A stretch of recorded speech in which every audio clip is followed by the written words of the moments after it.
High school football fans, Varsity Media is bringing exciting, exclusive content to you for the 2022 season. Introducing the Varsity Media Pass, available on iOS and Android.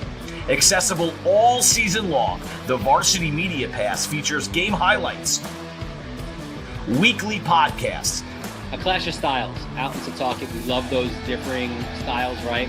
top 10 plays of the week, player interviews, and so much more. Head to varsitymediapass.com to download the app and start enjoying content only Varsity Media can bring.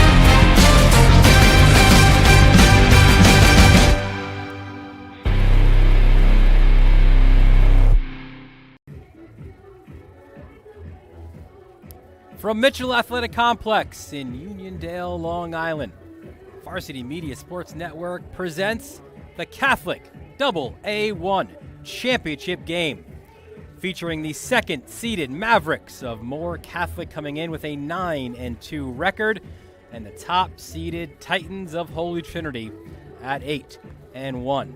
Today's game is brought to you by Catholic Health, Long Island Elite Football, and Advantage Hyundai. Dylan Butler, Pat Godfrey here with you for Game 2 of 3 on Championship Saturday from Mitchell Athletic Complex. If Game 2, Pat, is anything like Game 1, buckle up. You are in for a doozy with Xavier winning in Game 1 at the very last moment against Mount St. Michael. These two teams are familiar, Pat, with their surroundings. They both played on Championship Saturday a year ago. Holy Trinity beating St. John the Baptist to win the AA2 championship. They've gone up now to AA1, where Moore Catholic was in this game a year ago, losing to Chaminade. You know, Dylan, I really look at this game and think that both teams entering it have a huge chip on their shoulder. Why, you might ask? Holy Trinity, they've been trying to prove for a couple years that they belong amongst the big boys in the Catholic League here in New York. And you know what they've done? They've just run through their competition for a couple years in a row. Last year at the AA2 level, they really thrived, made the jump up to AA1 this year, and haven't looked back. They're hoping to finish off a very special season here today on Championship Saturday. On the flip side, you look at Moore Catholic. They were here in this very game last year against Chaminade, fell a little short as John Mikowski was battling some dental issues and crazy extenuating circumstances. Now they feel like they're entering this game at full strength, really hitting their stride, and the boys from Staten Island are going to hope to win here today, get the upset over the top-seeded Titans. Let's take a look a little bit here at the Mavericks of Moore Catholic, and you can see there they have won their last 4. Here are their players to watch, and they want to run the football. They want to be physical, and that's where RJ Pacheco does his best work. You see the numbers on the year, 140 carries, over 1,000 yards and 8 touchdowns, also with 4 receptions and 40 yards on the other side. And how about Henry Tabansi, man? You want to be physical, you want to be tough. You got that dude going to Buffalo, man, 6'6", 290, the senior defensive end, a 3-year starter. So, yeah, you look at RJ Pacheco. He's only a sophomore, believe it or not, but this guy is legit. Already comes into this game with an offer from Temple, so he's a bona fide FBS prospect, runs 4.6 speed, and could be a huge difference maker here today. On both sides of the ball, looking at Henry Tabansi, as you said, 6'6", 290, just an incredibly physical player, has a multitude of different Division I offers, and is really one of the best linemen in all of New York State this year. So look for him to assert his will on both sides of the ball in this championship game. Moore wants to run the ball. They want to be physical as well on both sides. The Mavericks have won their last 4, including a tight 14-7 win over St. John the Baptist a week ago. Machowski and Pacheco. How about this combination? 261 yards between them. big game there for Moore, beating St. John the Baptist to get back to the championship game. This is their 4th appearance in the last 6 years in the title tilt. The Titans from Holy Trinity, yeah, they've been the story, right? In AA1 this year, we know all about those incredible athletes, the speedsters. They have bounced back pretty well from their only loss of the regular season, that Chaminade defeat. He had a double bye week that kind of followed it, so a lot of an opportunity, Pat, for them to kind of circle the wagons and get back into the classroom and sort of reassess things and also get healthy. And we saw that a week ago where they beat Fordham Prep in the semifinals. They struggled in that first half, right? They had a little bit of that rust, but we saw the true Holy Trinity come out there in that second half. Yeah, that second half last week was something really special. One thing when you're talking about Holy Trinity that you have to take into account is just the multitude of different options that they have on the offensive side of the ball. Kind of ripping through their wide receiver room. You got Josiah Brown, Andre Curtin, Jaden Simpson, who had a couple touchdowns last week. A ton of different guys on the edge. And then at the running back position, that two-headed monster, Jameer Reeder and Devin Gonzalez, could really poise a lot of issues for this Mavericks defense today. Both physical guys who are going to wear you out throughout the course of the game. So look for them to really try to assert their will when they're running the ball this afternoon. Let's take a look at those players to watch for Holy Trinity. And again, we could have went a lot of different ways, right? But this is the championship game, and you go with your best. Your best is clearly Josiah Brown. This kid has 19 offers. How about Notre Dame, Oklahoma, Penn State, Georgia, South Carolina, Rutgers, Army, Navy, West Virginia, Pitt, Virginia Tech, Wisconsin, Duke, BC, Cuse, Temple, Michigan State, Buffalo, and Florida A&M. Brown is the real deal. A top 83 in ESPN's top 300. And, of course, Chris Bacon, he always brings it defensively. He's one of my favorite players to watch because he's that great combination, right? The size, the speed. The former quarterback brings that athleticism now. Chasing quarterbacks, LIU, Lafayette offers. I'm shocked there's not more schools in on Chris Bacon. Yeah, Josiah Brown, obviously a headline grabber in New York State. Incredibly fast and just a guy that's exciting to watch every single time you see him get the ball in his hands. You see him warming up right there. On the flip side of the ball, you know, you talk a bit about Chris Bacon. He's just a guy who can cause issues on every single play. John Mikowski is going to have to get used to seeing big number 11 in his face alongside guys like Irv Briggs and Hopeton James that make this Holy Trinity Titans defensive line one of the most feared units in the Catholic League this year. You mentioned more Catholics quarterback, John Mikowski. He was here a year ago, but what a difference a year makes. This time a year ago, he was dealing with pain from a dental procedure, some dramatic weight loss as well from not being able to eat, and a very loaded Chaminade team in the AA championship then. Since then, he's done nothing but shine. To recap this past year of John Mikowski, our John Perez caught up with the senior signal caller.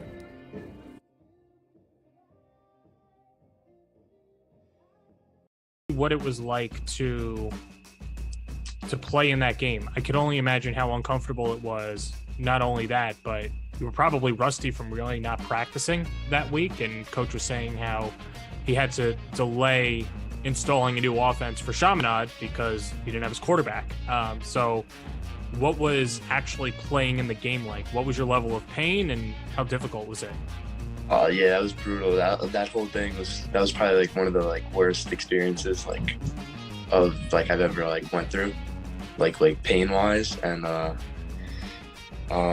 helmet, I had to take off my chin strap on one side, and it was bad. But yeah, the whole week I couldn't go to practice obviously, so they installed a bunch of wildcat formations, and then they had and then the walkthrough the morning of the game.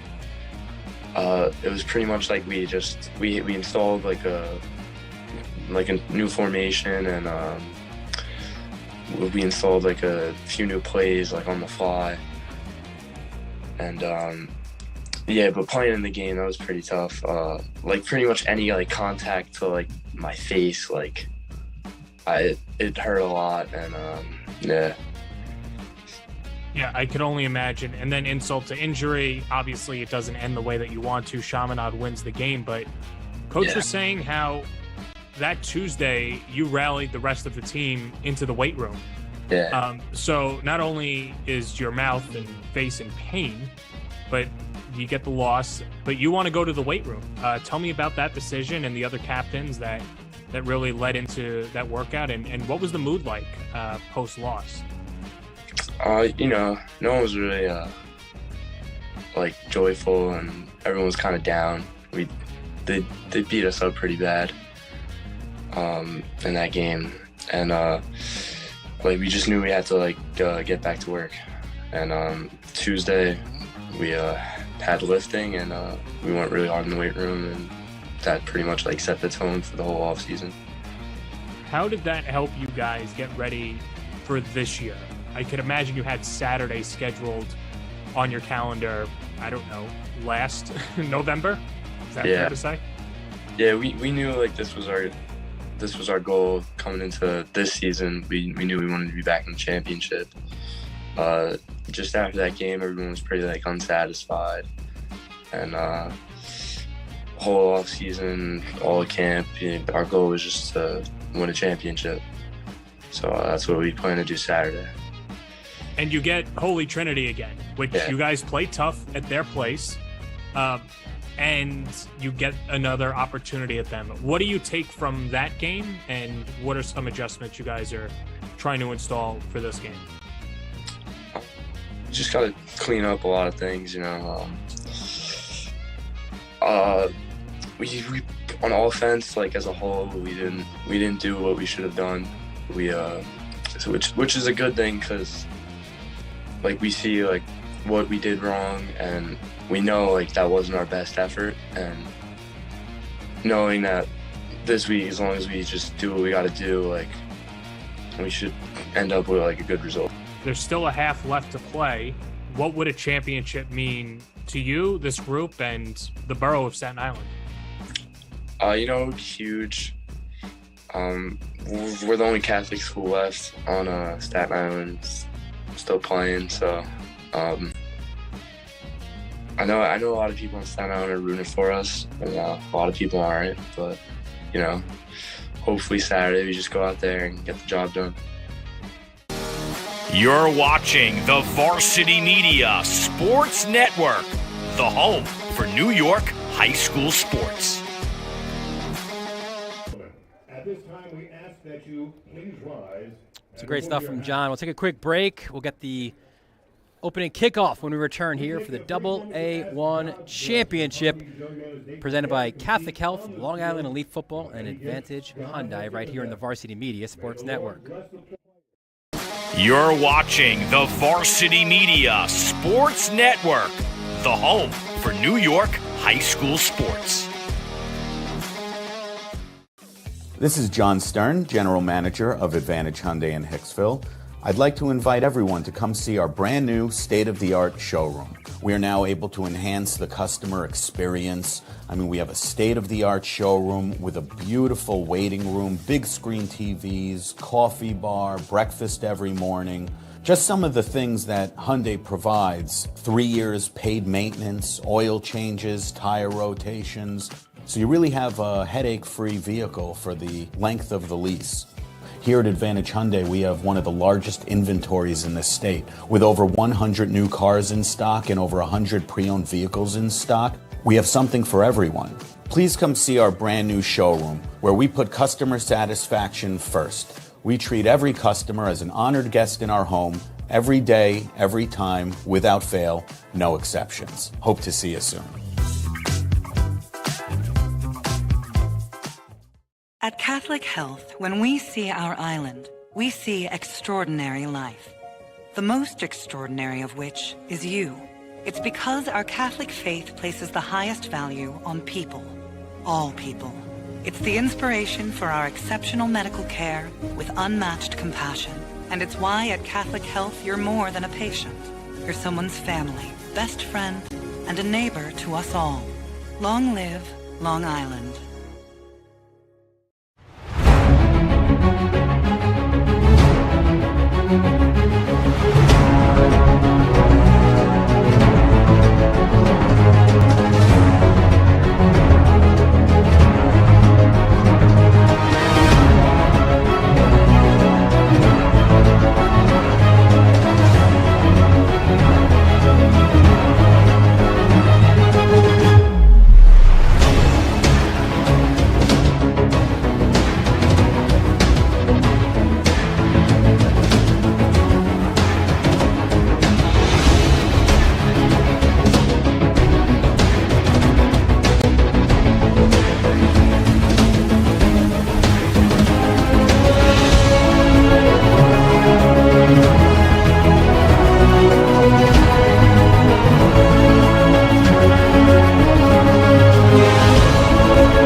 Welcome back to Mitchell Athletic Complex. Dylan Butler, Pat Godfrey here. Let's welcome in the third member of our broadcast team, John Perez, on the field.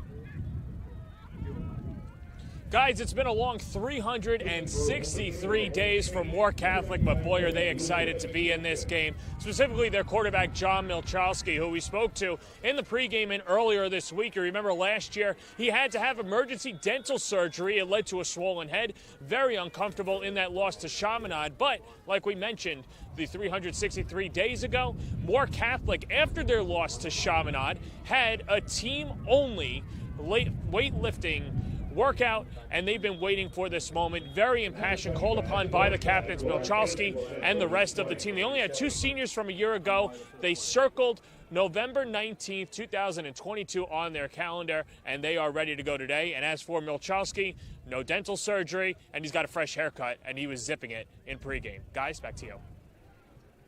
Thanks, John. After that touchback, Moore Catholic will start on their own 20-yard line. John Mikowski, the senior, Sacred Heart-bound quarterback. You see him there, number 11, getting the calls from the sideline. As the Mavericks with the ball first. Mikowski calls his own number, rushes up the middle for a couple of yards. Here's a good look at John Mikowski. Other offers were Bowling Green, Austin P, Fordham, LIU, Central Connecticut State, Duquesne, St. Francis as well. What a dual threat he is. He's another one of those 2,000, 1,000 guys, as a Johnny Shepard. And our final game is the first in Westchester County history to do so, but Mikowski has done it here for Moore Catholic. He gained 3 on first down, which brings up a 2nd and 7. Mikowski averaging close to 10 yards a carry this season. This time he hands off to Pacheco, tries to cut it inside. He gets out past the 30-yard line. And let's meet the starting offense for Moore Catholic. In addition to Mikowski and Pacheco, you've got receivers, Mario Ferrara, Jaden Melendez, Jalen Johnson, and Michael Zay up front. Tabansi, Meredith Smith, Dela Cruz, Cardona, and Jiwa. A first down run there for R.J. Pacheco. So it's 1st and 10 from the 31-yard line. Moore Catholic's first drive of this AA1 championship game. There goes Pacheco, cutting it to the outside towards his own sideline. Pacheco gets the edge. Pacheco past the 50, and he's knocked out of bounds at about the 45-yard line. If you're a Mavericks fan, great to see R.J. Pacheco get going early on in this game. He's going to pick up a key block as he goes around the edge here from number 5, Michael Zay, doing a really good job there and just able to move the sticks once again. Yeah, the sophomore, you mentioned it at the beginning, Pat, picked up that Temple offer. That was off a half a season of his freshman year. 1st and 10 from the 43-yard line. It's Mikowski up the middle, and he'll gain about 5. Let's meet the starting defense for Holy Trinity here today. Joining Bacon, you've got Briggs and Hopeton James in that 3-4 defense. Your linebackers are Parisi, Reeder, Williams, and Simpson. You got Case as well. You've got Renal White, Dre Curtin, and Josiah Brown in the secondary. Gain of 6 on first down for Moore Catholic. Handoff to Pacheco, up the middle, churning those legs, turning, and another first down run for R.J. Pacheco. Pacheco just does a great job using good leverage, falling forward, keeping those knees pumping, and just really impressive when you take into account that this guy's a 10th grader. You know, at 6'1", 175, one of the more physical backs you'll see all year. Yeah, a legit FBS player, has that size, speed in the 4.6 range, powerful as well. 1st and 10 from the Holy Trinity 30-yard line. Pacheco, again, runs through that right side, and he'll get 5 yards on that first down run. Impressed with the patience so far from this Moore Catholic offense. Just taking what they're given. You got a great signal caller who can sling it, but you know what? If you can pick up 5 on the ground, they're going to continue to do so. And make no mistake, the boys up front, they are huge. 2nd and 5 from the 25-yard line for Moore Catholic. And it's Mikowski. And he'll only get a couple. Good job tackling. You see 11, Bacon in on the tackle, as well as Parisi. First time we've called Chris Bacon's number so far today, but I'm sure it won't be the last. He's a guy who has a habit of just finding himself around the ball from that DN spot. Yeah, 7 of his 21 tackles are for losses this year. 3rd and 4 for the Mavericks. Here comes Mikowski.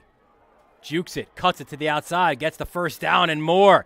Pulled down at the 15-yard line. Mikowski does a really good job here, just using some patience.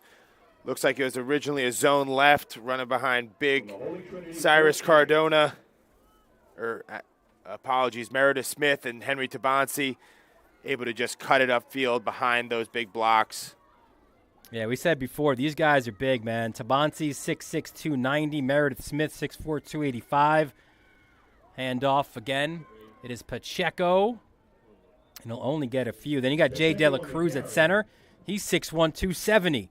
Cardona, 6'2", 270. Jiwa at right tackle, 6'7", 290. That is a college line. Yeah, I don't know if my old line at Clemson was that big. And, you know, going to be a great matchup all day long up against the touted D-line for these Holy Trinity Titans. Bacon, 6'3", 230. Briggs, 6'4", 250. James, 6'2", 205. So a lot of beef in the trenches here today. 2nd and 8. Mikowski follows Pacheco's block, cuts it inside, goes right at Chad Case, man.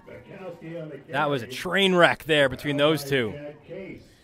Chad Case, a guy who, if you're a Holy Trinity Titans fan, you're used to hearing his number called. He transferred in from Baldwin this year and just, you know, really tough dude, finds himself around the ball a lot.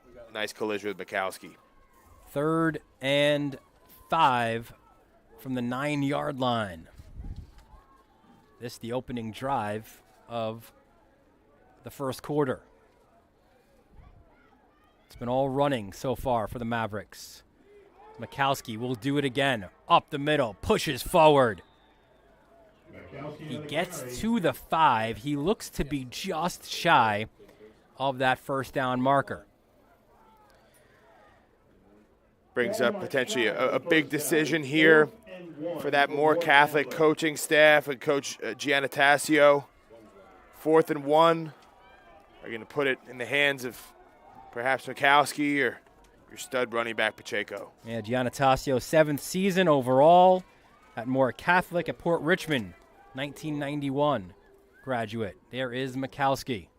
Takes it himself, pushes forward. He gets the first down and a little bit more as well. 1st and goal for the Mavericks from the 2. That's a first down for Moore Catholic. 1st and goal inside. Nice push there from the Moore Catholic offensive line, just getting them a little bit of breathing room. Mikowski able to dive forward, Give them 4 shots at the end zone here. That's one of the fun games within a game here. It's the beef, the size of Moore against the speed and size of Holy Trinity. Mikowski lowers the shoulder, pushes forward, and he'll be stopped short of the goal line. I think this opening drive has been a statement from the Mavericks so far. Coach Giannatasio wants to come out here, out physical the Holy Trinity Titans. Everyone knows about the kind of speed that this team, Holy Trinity, has on the edges, but can they hang in the trenches? These big boys from Staten Island. We'll find out right here. 2nd and goal from the 1. Mikowski again. He'll fall forward. No indication yet from the officials. A lot of those guys in red are calling for a touchdown, but the officials say not quite yet, just shy. I thought that he fell forward enough to get in. That was a confusing one right there, Dylan, because, his progress appears to get stopped, but it looked like the ball had broken the plane when he fell and put the ball down. It was about a yard over. 3rd and goal. Mikowski again. Oh, yeah. Touchdown, Moore Catholic. Mikowski's 11th rushing touchdown of the season. Hell of a job right there by Moore Catholic. Talk about an assertion of will out the gate and sending a message to that opposite sideline.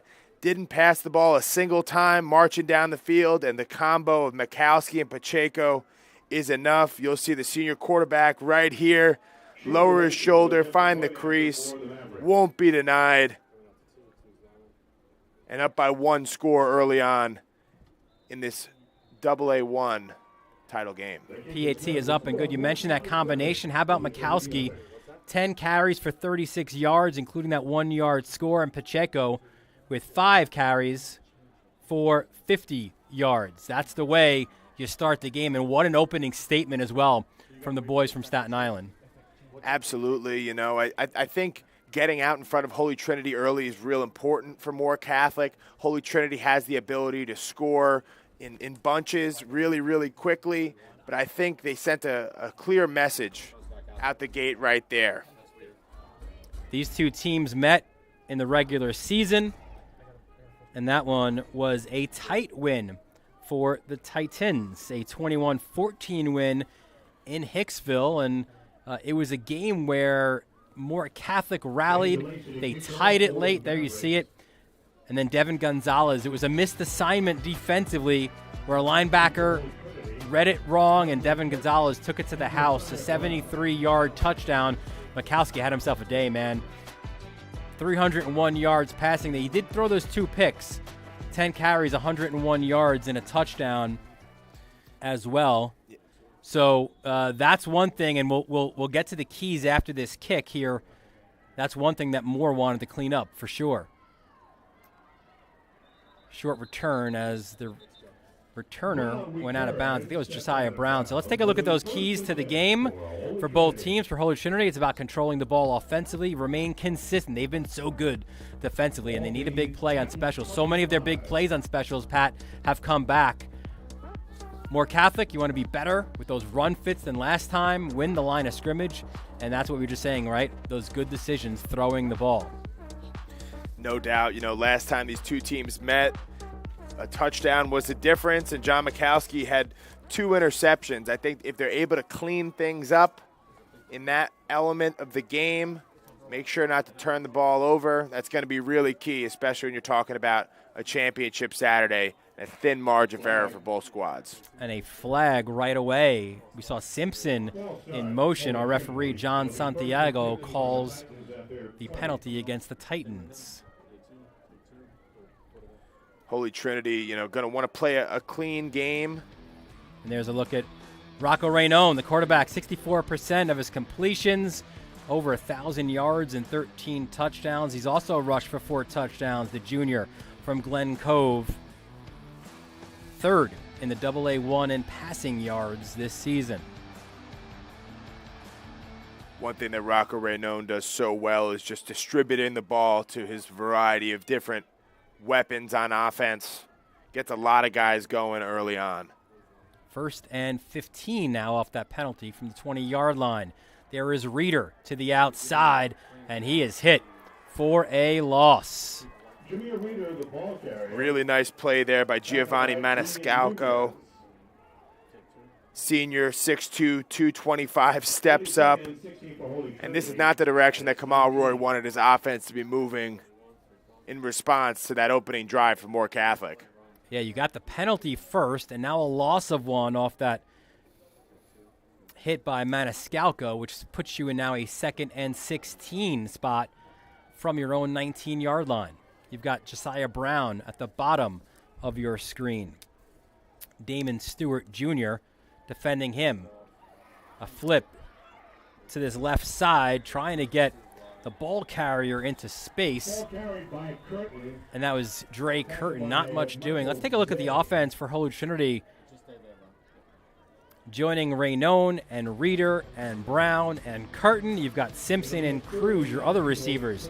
Your big guys up front, Briggs, McLeod, Costa, Benjamin, and Cole Jenkins. You got a couple of those freshmen on the right side of that line for head coach Kamal Roy, his 4th season, a 1997 graduate of Holy Trinity. 3rd and 19 for the Titans. Listen, they're used to those big plays, so you certainly never count them out. They can go to the house on any given play, but they need to get a first down here. Raynone back to pass. Ball's complete over the middle to Curtin, but it is shy even of that original line of scrimmage, so the Titans will have to punt the ball here on their first drive. Really nice job there by Anthony Martelli, the senior safety, 6'2", 210, making the tackle in open space. And really that's going to be the key to the game for this Moore Catholic defense is can you get these weapons from Holy Trinity down when you get a shot to tackle them? You know, that's how Josiah Brown, Andre Curtin make a living, is making the first man miss. If they're able to tackle in open space, it's going to be a great day for the Mavs. Evan Glusick gets the punt off. Pacheco was the deep man. It'll take a bounce and go out of bounds. So Moore Catholic, after scoring on their first drive of the game, have another opportunity to tack on to the lead. Let's take a look at the season that was for Moore Catholic. And again, we mentioned that loss to Holy Trinity, and they've been in just about every game. You see they start the year with a big win over St. Peter's, always important on the island. Cornwall Egan, Xavier, Fordham Prep, the loss to Stepanak at Wagner, then you beat Farrell. That was a big one, the first time in program's history, in overtime as well. You bounce back well from the Holy Trinity loss as well, beating St. Francis Prep, Cardinal Hayes. And then, of course, you also St. Francis Prep again in the postseason. And then that win last week, that 14-7 win over St. John the Baptist. This team is definitely battle-tested, you know, and I think their experience really shows when you're watching them. A lot of these guys were starters on last year's team, plenty of 2- and 3-year starters out there. And I think their level-headedness so far in this game, the moment is certainly not too big for Moore Catholic at this point. So many similarities that we'll get to throughout this broadcast between these two programs. 2nd and 9. First pass attempt, Mikowski is going nowhere. And that's big Hopeton James right there. He sometimes gets forgotten about, playing next to Chris Bacon and Irv Briggs, a couple of D1 commits. But look at big number 17 right here, fires in, and he's just all over Mikowski before he has anything to do with it. Huge play. 4th sack of the year for Hopeton James, the junior from Rockaway Beach. So it's a 3rd and 18 now from the 35-yard line. So after Moore just went down the field and ended up getting that touchdown on an extended drive, their second one is falling a little bit short. But here's a 3rd down pass. Mikowski goes to the air. Goes deep. He's got a man. That is complete. The reception by Mario Ferraro. But bring it back. A holding penalty against the Mavericks. A killer. And wipes away just an absolute dime by Mikowski to Ferraro right in the breadbasket. Hate to see this one taken off the board. You'll see there's the holding call right at the bottom of your screen and negates the wonderful pitch and catch. I think that might have been Meredith Smith, number 70, the left guard, as John Santiago makes it official. So, I mean, talk about the difference in yardage there, right? Like, you get not only a first down, but you're in Holy Trinity territory. Now on the hold, you are backed up to the 22-yard line. A 3rd and 29 now for Moore Catholic.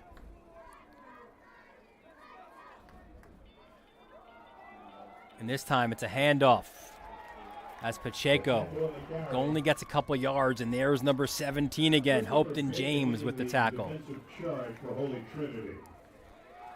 And after seemingly everything went right on that first drive for Moore Catholic, second time around, things kind of implode there. And as the clock kind of winds down in this first quarter, I think Moore Catholic going to be happy with the general effort there, but going to need to clean some things up on the offensive side of the ball.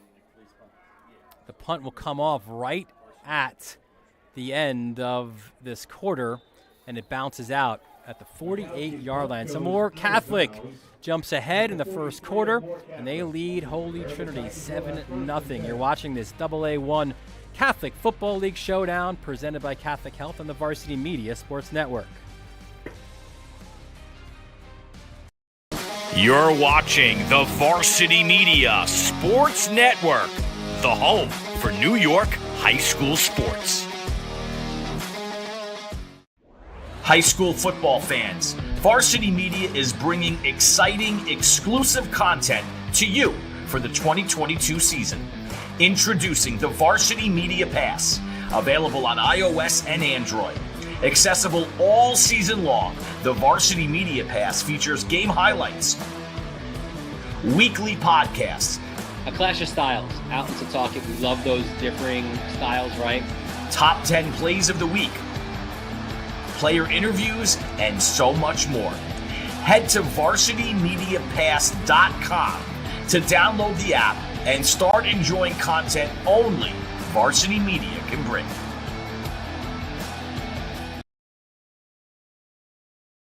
On Moore Catholic. We welcome you back to Mitchell Athletic Complex.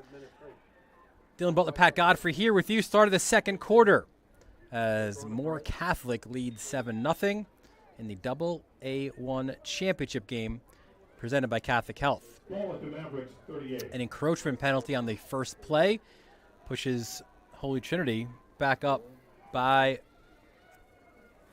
5 yards. Raynone hands off. It's Reeder pushing ahead. Will only get a few. Let's head down to the field for our John Perez. Guys, looking back at Holy Trinity's loss to Chaminade, it was not only their first loss in the last 2 years, but could have been a lot worse for Holy Trinity, specifically for Josiah Brown, the elite wide receiver for Holy Trinity, and the Titans, a team that's already been undermanned this year. Well, if you remember in that game, Josiah Brown suffered a concussion that delayed the game 30 minutes while they had to wait for an ambulance. And when we spoke to Roy earlier in the week, he said that, yes, obviously he was concerned about Josiah going through the concussion protocols, but once he got over to him, he saw him, and Josiah smiled, said, "Coach, how you doing? Good to see you." And that's when Roy knew that Josiah would be good for the rest of the tournament, and boy is Holy Trinity glad that they've got their old world receiver back. Guys, back up to you. Thanks, John. Great to see Josiah Brown back. Man, that was a scary injury for sure. One of those that actually ended up looking worse than it was. You know, an ambulance comes on the field, you go to the hospital. Obviously, you are concerned, but his stay in the hospital, as Kamal Roy said, was not a long one. 3rd and 2. A little broken up play there, and the defense came swarming. Reeder stopped. Had a Scalco in there. Martelli as well. Here you go again. Yeah, committee of Mavericks bust through right here. First one in there looked like Isaiah Vanterpool, 6'1", 185-pound sophomore, making his presence felt early in this one. Yeah, Pat, let me tell you, Vanderpool, what a game he had against St. John Baptist. 2 sacks, an interception, and then after Eli Alvarez scores with 1:45 left to cut it to a one-score game, Vanderpool's the guy who got the onside kick recovery to seal the win for the Mavericks. Number 16 showing himself to be Mr. November. And this one, what a punt, man. Evan Glusick just buries Moore inside their own 5. They will start at the 3-yard line. That's a tough one right there.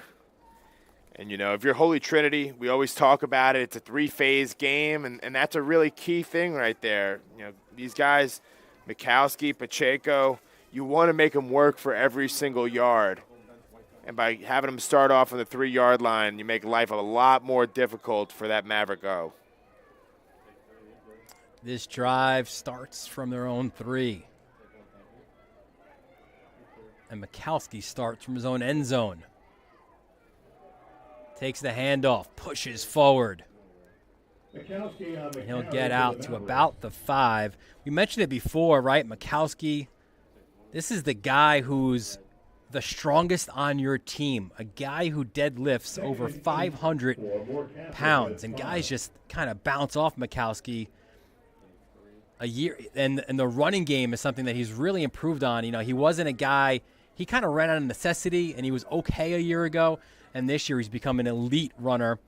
And again, it's really special when you get that combination, right, of the 2,000, 1,000. And that's what Mikowski's at right now. Takes it again, pushes forward, falls forward as well to the 10-yard line. Yeah, you're seeing some of that strength on display there as he's able to, you know, move forward a couple more yards even after contact. And I think, you know, whenever you have your best player also be your hardest worker, in this case John Mikowski, you know as a coach that you're set up for a good team. You know, he's an incredible leader, leads that off-season program all year long, and has really reaped the benefits throughout this 22 season. Nick Giannatasio says, I remember him coming in, man. He was a short kid with freckles, and boy, has Mikowski grown up. 3rd and 4 from the 9-yard line. Hands off. There's Pacheco. He'll get the first down, and a big run by your sophomore. Right there, Pacheco just following behind a great block from number 70, Akil Meredith Smith. And he was the one who had that holding penalty before, so atones for it. Big number 70. Yeah, you see he gets nice movement right off the ball. And, you know, it's just not easy having to lean up against these 285, 290-pound linemen all day, no matter how quick and talented you are on Holy Trinity. So they move the chains, and Mikowski, great job there faking the handoff to Pacheco, and he'll get a first down. Yeah, right there. Mikowski does a good job just following the block actually on the outside of his wide receiver, number 12, Omar Osman. And that's a real hallmark of a good team. When the receivers are getting involved out there on the edge, blocking like their life depends on it, that's when things start opening up, and that's when you start busting big runs. So the Titans call a timeout as Moore moving the football here. Fans, you'll see it here, bottom left. There it is. You could scan that QR code that you see there to download the Yes Network's Emmy Award-winning Yes app now. You can stream Nets and Yankees games, high school football games, lifestyle shows, podcasts, and so much more. The Yes Network app. Just get that QR code in the bottom left of your screen. And what's great about the Yes app is, you know, you don't have to be up there at 161 to catch your Yankees. You don't have to be here with us at Mitchell Field in Nassau County on Championship Saturday. All you have to do, download the app, tune into all the varsity media, Nets, Yankees, great sports that you want. Some of the scenes here from Mitchell Athletic Complex. It is cold. It is windy. It is a championship day. It's what you expect. Yep. On a championship Saturday. it's beautiful, but we're standing inside, so we got to take that with a grain of salt. We are. We'll take the word of John Perez, who's battling those elements. 1st and 10 off the timeout from the Moore Catholic 30-yard line. Mikalski in shotgun. Hands off. There goes Pacheco. Loses the football, and Holy Trinity recovers. Pacheco, the ball carrier for Moore Catholic. Fumble recovered by Holy Trinity. And give it to number 6, Milan Williams. I mean, will be a 1st and 10 for the right here, just a tough situation. Pacheco gets that ball jarred loose. And, really seems like that fumble was the only thing that was going to stop Moore Catholic on the ground during this drive. See, Pacheco has 2 hands on it at first, pulls that other hand off, and looks like Bacon might have got the transition. Might have got the strip there, and Milan Williams recovered. So 1st and 10 from the 42. First big play, first big momentum shift here. And Raynone looking to deliver. Fires it over the middle. Finds Dre Curtin. Curtin spins, turns. There's a late flag thrown as Curtin is taken down inside the 40. Looked like that flag might have been a late hit. Ooh, and a personal foul. Good call, Pat Godfrey, as John Santiago says personal foul, late hit against the QB. So this will now push Moore Catholic back 15 yards. This was a problem a week ago, and you see the coaching staff looking for an explanation here. They had 11 penalties for 100 yards against St. John the Baptist. Now, they ended up winning that game, but in a few games this year, that one, the Fordham Prep game, St. Francis Prep as well, penalties have become a factor. So off the reception and the penalty, Holy Trinity has a fresh set of downs at their own at the Moore Catholic 22-yard line. High snap. Raynone hands off. Cutting inside is Reeder. Churning, turning, and a good job tackling. Good wrap-up there, making sure that Reeder doesn't break through. No doubt. Tackling is of the utmost importance when you're playing against Jameer Reeder. He's really a guy who makes a living keeping his legs churning, getting those yards after contact, and really wearing you out throughout the course of a game. In that situation, great job by Moore Catholic, bringing him down. Yeah, I think that was DeJuan Coachman, the senior middle linebacker. How about this? Comes into this game with 110 tackles on the season. He is just a dude. Only 1 yard for Reeder on first down. And there's the baby bull. Devin Gonzalez cuts it inside, falls forward. We were so impressed a week ago, man, watching Devin Gonzalez just churn those big legs of his and make big play after big play. I mean, Devin Gonzalez is about 210, 215 pounds. So you think of him more so as a physical type back as he falls forward there. But one thing we saw last week against Fordham Prep is if you give him an ounce of space, he's a guy who can also go the distance and make you pay for it. Got deceptive speed. So if you're Moore Catholic, wrapping up, especially number 14 back there, is going to be very important all day long. 3rd and 9 for the Titans of Holy Trinity. We've got Reeder behind Raynone, and Raynone back to pass, has the protection, goes far sideline. Ooh, nearly picked off, jumping the route. And I'll tell you, if Michael Zay gets a piece of that one, if he gets the football, he is gone for 6. Yeah, I mean, Michael Zay, he's been a freak all year long. 7 interceptions on the year, and he was looking for number 8 right there. Read the eyes of Raynone, but as you said, Dylan, just a step behind. We'll see this right here. Great break on the ball, that closing speed, and that's a big reason why schools such as Yale and Harvard are interested in Michael Zay. So Evan Glusick on to attempt the 40-yard field goal. His high this year is 53. It has the distance, end over end, and it is good. Evan Glusick puts it through from 40, and he cuts Holy Trinity's deficit to 7-3. What an asset is Glusick for this Holy Trinity team. At the high school level, the ability to bang through a 40-yarder like that is just, really hard to come by.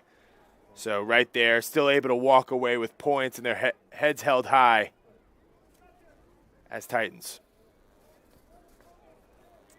Football fans, all season long, Varsity Media has brought you exclusive coverage of the New York Catholic High School Football League and Long Island football as well. It is not too late to grab our app for game highlights, top 10 plays of the week, weekly podcasts, and so much more. Only $29.99. Head to varsitymediapass.com and get the Varsity Media Pass app now. You've seen that guy a few times, right? Number 7 there. I'm sure we'll be seeing even more of them. If Kamal Roy has something to say about it, at least. Yeah, for sure. So after you were getting stopped rushing the football, you at least get something out of that for Holy Trinity. So it was important to put points on the board. No doubt. On the flip side, you know, for Moore Catholic, you got 5 minutes left in this half to try and punch something in, extend this lead. And you've really been able to move the ball at will when you haven't gotten in your own way via penalties or turnovers. So if they can play some clean football on the offensive side as they fumble it right here. Yeah, almost on cue there, right off the chest, and a fortunate recovery there. That was almost danger there for Moore Catholic. How about the last time these two teams met in the postseason? You go back to November 4th, 2018. What a game this was, man. Ryan Rosano, 10 of 15 for 107. That 5-yard TD pass to Chris Porcharo. That was in the closing seconds. Deshaun Lawton had a great game for Moore Catholic. 4 receptions, 120 yards, and a touchdown. That was the AA quarterfinals, the last playoff meeting between these two schools. That one was a classic, and I think today has the makings to be an instant classic as well. Mikowski pushes forward. And that's part of the thing, too, when we spoke with really both head coaches, a theme that emerged is just how many similarities there are between these two teams. And Kamal Roy even said it when he saw the schedule come out this year in their first year back in the AA1. He was like, oh, look, we've got more. You know, that's our mirror image. And you could see it in the way that they play the game. You could see it in their numbers, right? They don't have the best numbers on their sidelines. They make the most of it. You got guys going both ways. You got hard-nosed runners like R.J. Pacheco pushing forward and Jameer Reeder on the other side. And even from the injury standpoint, right, you're missing from Moore Catholic a Matthias Lighton who had a partially torn MCL in that first meeting against Holy Trinity. And Kamal Roy goes, he's our Dylan Brathwaite. And Brathwaite's out with that broken collarbone. There's scholarship athletes on both sides. I mean, again, we can go on and on, but it's clear that these two teams are very much aligned from one island to the other. Oh, it's uncanny, and I think, they both have very similar levels of toughness out there, too. They pride themselves on being the toughest team out on the field. You see a gang tackle led by Irv Briggs back there. Yeah, that was a 3rd and 1. Pacheco, I think Hopeton James was the first one in, and then Briggs finished him off. It'll be a 4th and 3 for Moore Catholic. Yep. Moore trying to run east and west in that situation. I really think that they're an offense that does better when they're going north-south, trying to get uphill. And right there, running east-west against the speed of number 17 is not going to work out well. You saw there a moment ago, you've got Curtin and Brown deep as Mikowski is back to punt. It takes a nice Moore Catholic bounce, and it is downed at about the 41-yard line. And, those unreturnable punts are pretty much all you can ask for as a Moore Catholic fan. We invite you to stay tuned here at halftime for the New Wave Burrito Bar food review. We are hungry, man. They are in Huntington, 24 Clinton Avenue. They are known for their burritos. I think we got a chicken and a beef burrito coming our way. Let's go. Dylan, can we put a call down to the field, see if they can just run the ball real quick so we can get those burritos in our tummy? Seemingly that's all they've done. This is a really fast-moving first half. 2:58 left in this first half. It is 7-3 for Moore Catholic. That's seemingly the only thing that stopped us here are the flags, as John Santiago says. The Trinity Titans moved a little bit too fast. First and 15, the Titans from their 37. So Holy Trinity backs up 5 more yards. Both teams a bit sloppier than I expected this late in the season so far. Penalties and a couple near turnovers.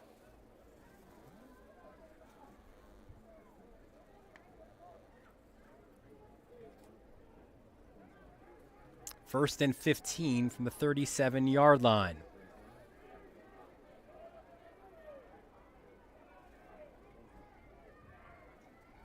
Raynone. Hands off to Reeder. Oh, he is pulled backwards. Reeder on the carry. Tackled by Number 70 again, getting in there, man. Akil Meredith Smith. Meredith Smith does a great job here. For the Titans at their 37. As you'll see, winning at the point of attack, breaking in there, and just nowhere to go. And if he's not going to be the guy, you saw Tabansi in there as well. It's a lot of mass on that defensive line coming at you. Second and 15, so a loss of 5 there for Reeder on first down. Moore brings it, man. Simpson in motion. Raynone goes the other way, over the middle. And what a tough catch that was, because Zay came in with the hammer, and it was Josiah Brown to make the catch. Yeah, you know, Josiah Brown gets a lot of acclaim for his speed and what he's able to do once the ball is in his hands, but one underrated element of his game is just how sure his hands are. Catches a really difficult slant right there, takes the hit from the incoming safety. 3rd and 6 now from the 46-yard line. As you see, 90 seconds now remaining in this first half. Moore scored in their first drive, and Evan Glusick responded on Holy Trinity's last with a 40-yard field goal. Raynone, quick out, and a flag is thrown. Breaking a tackle. Here comes Chase Cruz. He will get to the house, but will it count? Cruz in the end zone. Let's find our referee, John Santiago.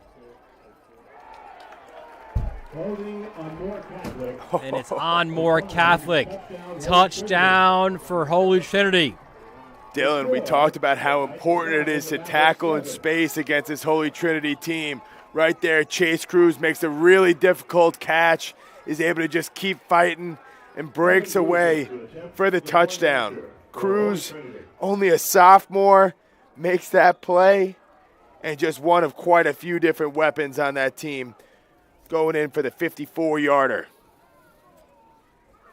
Glusick, the PAT, that is up.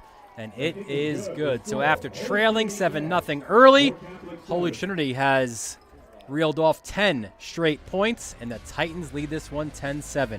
You're watching the Catholic AA1 Championship game presented by Catholic Health on the Varsity Media Sports Network. You're watching the Varsity Media Sports Network, the home for New York high school sports. Varsity Media covers every sport at every level from every angle. Game film, recruiting videos, highlight videos, sportscasts. That's complete. First down and more. Touchdown, Oceanside. Photography, live streaming. You name it, we offer it. Don't leave your video needs to amateurs. Trust the pros. Contact us at 516-403-2050 or visit us online at varsitymedia.net. We welcome you back to Mitchell Athletic Complex. It is the AA1 Championship in the Catholic High School Football League, and it is the Titans of Holy Trinity, the top-seeded Titans, who have reeled off 10 unanswered after conceding a touchdown on Moore Catholic's first possession and they lead this one 10-7. It's kind of how it is when you're playing against Holy Trinity. They score, and score quick. Glusick, this is fielded at the 1-yard line. A broken tackle, a cut inside, and Glusick's actually the one making the tackle. So a quality return for Moore Catholic by Jaden Melendez. Really nice job by Melendez. You might remember he dropped the last kickoff.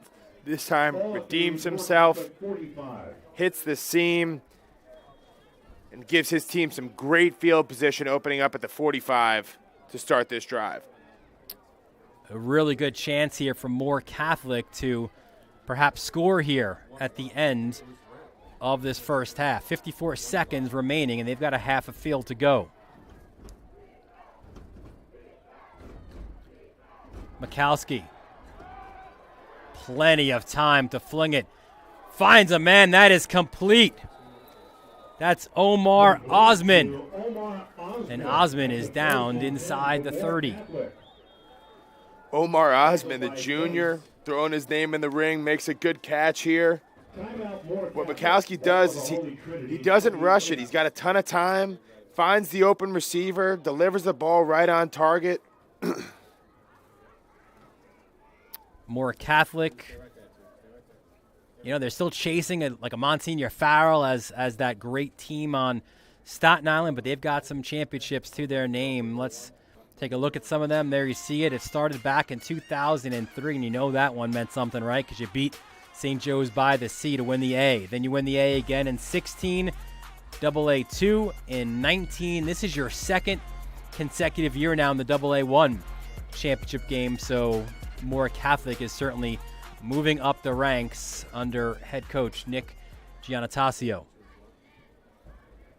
Yeah, they've really taken the AA1 division by storm since they've arrived. Happy to be back in the championship game for the second year in a row, and each year that depth just keeps increasing under Coach Giannatasio, which is really going to be a key as Moore builds their program. 1st and 10 from the 28-yard line. 44 seconds left in the first half. Now the pressure comes. Mikowski, look out. Hopeton James. Hopeton James, we've said his name a few times here today, but he is just filthy. He's getting a lot of single teams here today. You see Pacheco try and pick him up, but he's no match for the 6'4" frame of Hopeton James. His second sack of the game. Look at this, little bit of trickery. We go back to Mikowski, and that's intercepted. Dre Curtin, he's got blockers up the field. Curtin to the sideline. Get out of my way, says Curtin. So Moore Catholic tries a little bit of trickery as Pacheco tried to find Mikowski. And then Curtin nearly brought it back to the house. There is no time left on the clock. So that appears to be the final play here of the first half. Fortunate for Moore Catholic first that RJ Pacheco is able to do a good job of slowing Curtin down. And second, the fact that the time elapses on the half on that play, so it won't cost him too bad. But crazy turn of events there.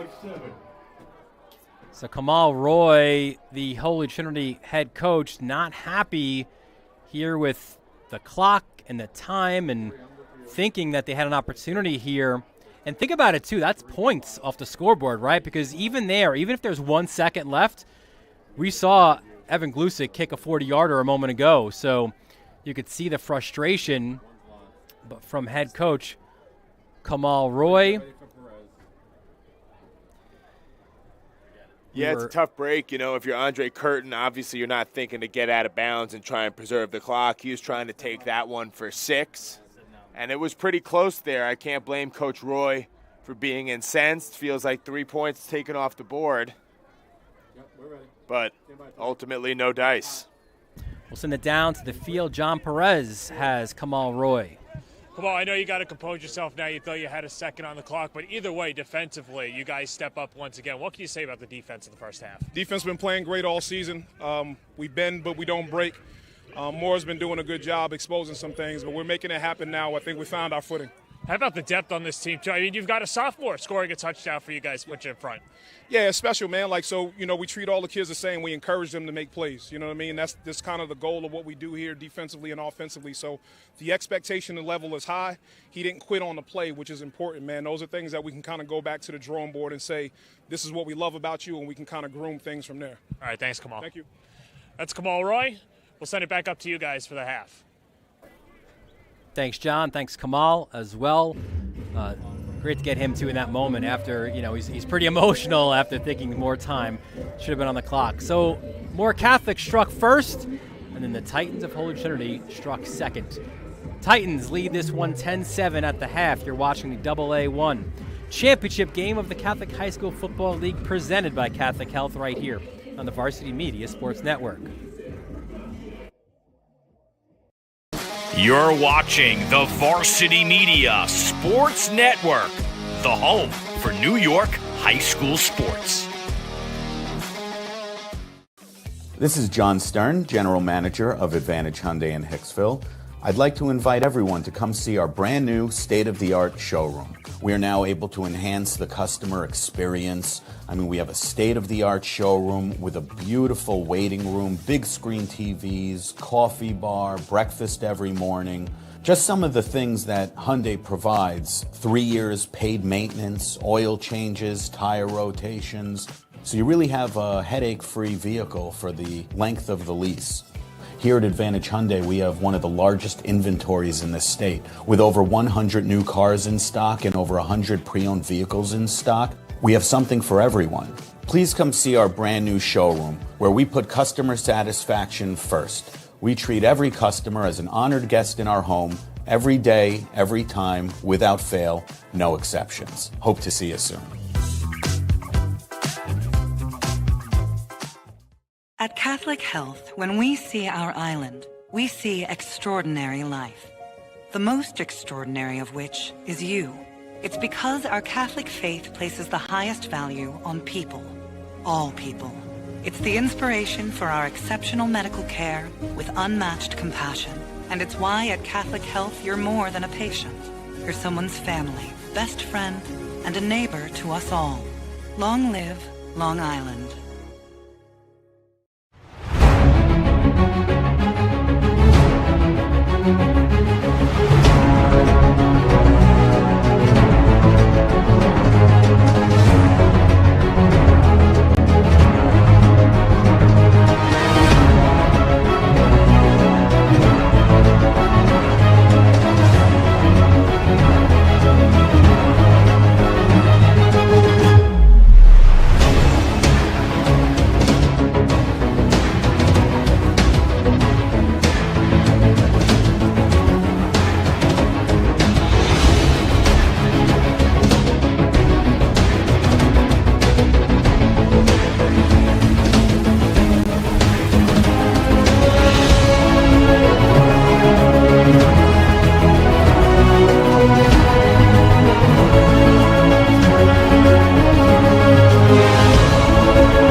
Now that the season is ending, it's time to order a college recruiting video from Varsity Media.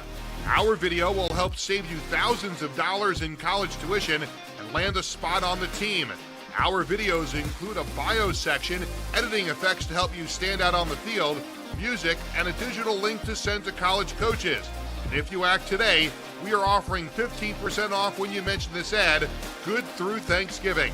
Contact Varsity Media today at 516-403-2050 or email Jeff at varsitymedia.net. High school football fans, Varsity Media is bringing exciting, exclusive content to you for the 2022 season. Introducing the Varsity Media Pass, available on iOS and Android. Accessible all season long, the Varsity Media Pass features game highlights, weekly podcasts, A clash of styles, out in Setauket. We love those differing styles, right? top 10 plays of the week, player interviews, and so much more. Head to varsitymediapass.com to download the app and start enjoying content only Varsity Media can bring. Let me tell you something. If tomorrow wasn't promised, what would you give for today? Forget everything else. Forget everything else. Forget that there was any sunlight left. What would you spend today thinking about? Yourself or the man that's beside you? Or the man that you know you'll give everything in your heart for? We get one opportunity in life, one chance in life to do whatever you're gonna do, to lay your foundation, to make whatever mark you're gonna make, whatever legacy you're gonna leave your legacy. And it's found through effort. Wins and losses come a dime a dozen. But effort, nobody can judge effort. Because effort is between you and you. Effort ain't got nothing to do with nobody else.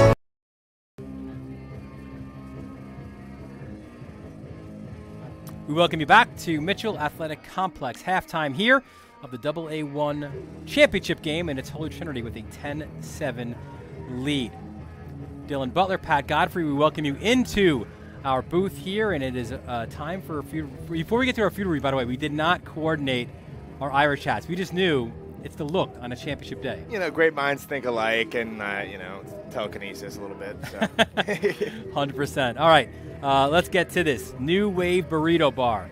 We are so pumped up for this review there in Huntington. There you see it, 24 Clinton Avenue. You see the number 631-923-2622. Their Instagram, newwave_Huntington. It's 100% homemade, right? Nothing is processed. They take care of it all right there for you. 11:30 to 10 every day. A little bit later on the weekends, right? They are open till 11 o'clock.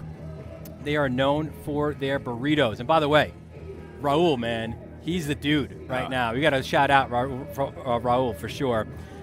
So, time for the review, right? I have the chicken. You've got the brisket, right? It's only right. I spent a good bit of my life in the Deep South, so I think I've got a pretty good eye for some good brisket. And, I'm not going to hold back any punches. So look at I love the char, right? Beautiful stuff right there. Can you see the char? Oh, yeah. Nice stuff there. All right, let's do this.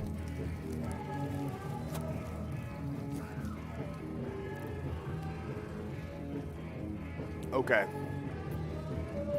If you were planning on going down south to get some good barbecue at any point, scrap those plans. Go straight to Huntington. Go straight to New Wave. The brisket they put inside of this burrito might be the best brisket I've had. Now, you throw on top some of these flavor combinations that I'm getting hit with. Yep. I can't even add up what's going on in my mouth. All I know is I love it. Yeah, the chicken as well. And it's funny because the first thing is, you think you're just going to have the chicken, right? But all these other things kind of come in, right? This whole potpourri of flavors here. Flavor Town has emerged. Exactly. If you're looking for your standard old wave burrito, go somewhere else. No. You've had those tried and lame flavors, right? If you want something that's going to be like an explosion in your palate each time you take a bite, head on over to Huntington. Head on over to New Wave, because I promise you, it's a new food experience that you've never had before. I'm blown away right now, Dylan. All I could say. I cannot top that. New Wave Burrito Bar in Huntington. Again, their Instagram, newwave_Huntington. 100% homemade. Thanks for Raul and the gang there at New Wave Burrito Bar. In the words of Mike Hungerford, who's not here with us, they have passed the test. Another quick break here at halftime. It is 10-7. Holy Trinity with the lead over Moore Catholic. You're watching the AA1 championship game presented by Catholic Health on the Varsity Media Sports Network. You're watching the Varsity Media Sports Network, the home for New York high school sports. Now that the season is ending, it's time to order a college recruiting video from Varsity Media. Our video will help save you thousands of dollars in college tuition and land a spot on the team. Our videos include a bio section, editing effects to help you stand out on the field, music, and a digital link to send to college coaches. And if you act today, we are offering 15% off when you mention this ad, good through Thanksgiving. Contact Varsity Media today at 516-403-2050 or email Jeff at varsitymedia.net.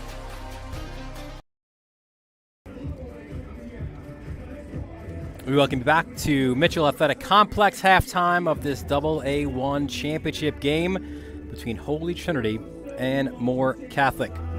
What we know about Holy Trinity is they've got a lot of firepower, whether it's Rocco Raynone, Josiah Brown, Dre Curtin, but Kamal Roy says that he sees a lot of himself in Jameer Reeder and that he's the glue that keeps this team together.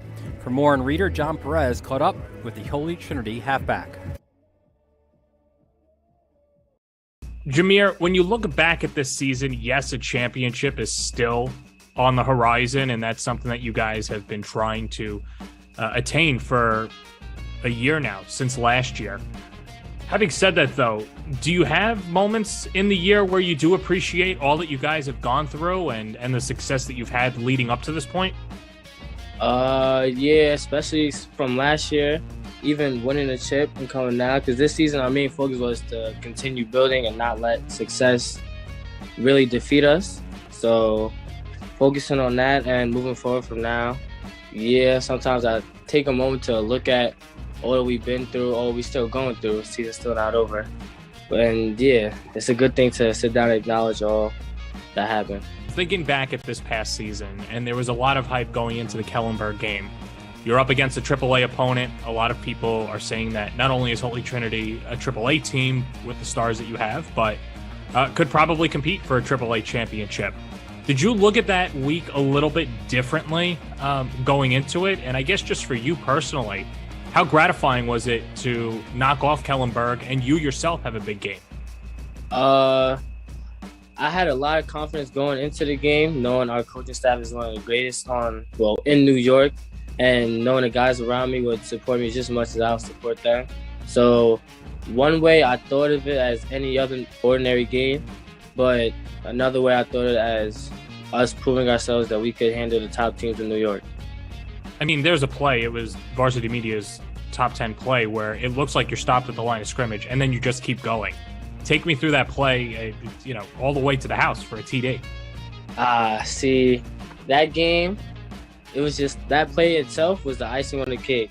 I know that we really needed a moment in the game to really solidify the game and prove ourselves. So during the play, I just thought I had to score. I had to make sure we win the game.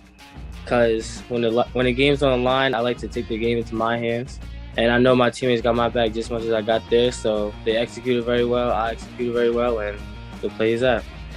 The other AAA game was a loss, a game that you guys played against Chaminade, and I know it wasn't the result that you got, but either way, after that game, you had a couple weeks off to get healthy, especially Josiah getting healthy as well. Take me through what the last 2 weeks have been like before going into the semifinal win.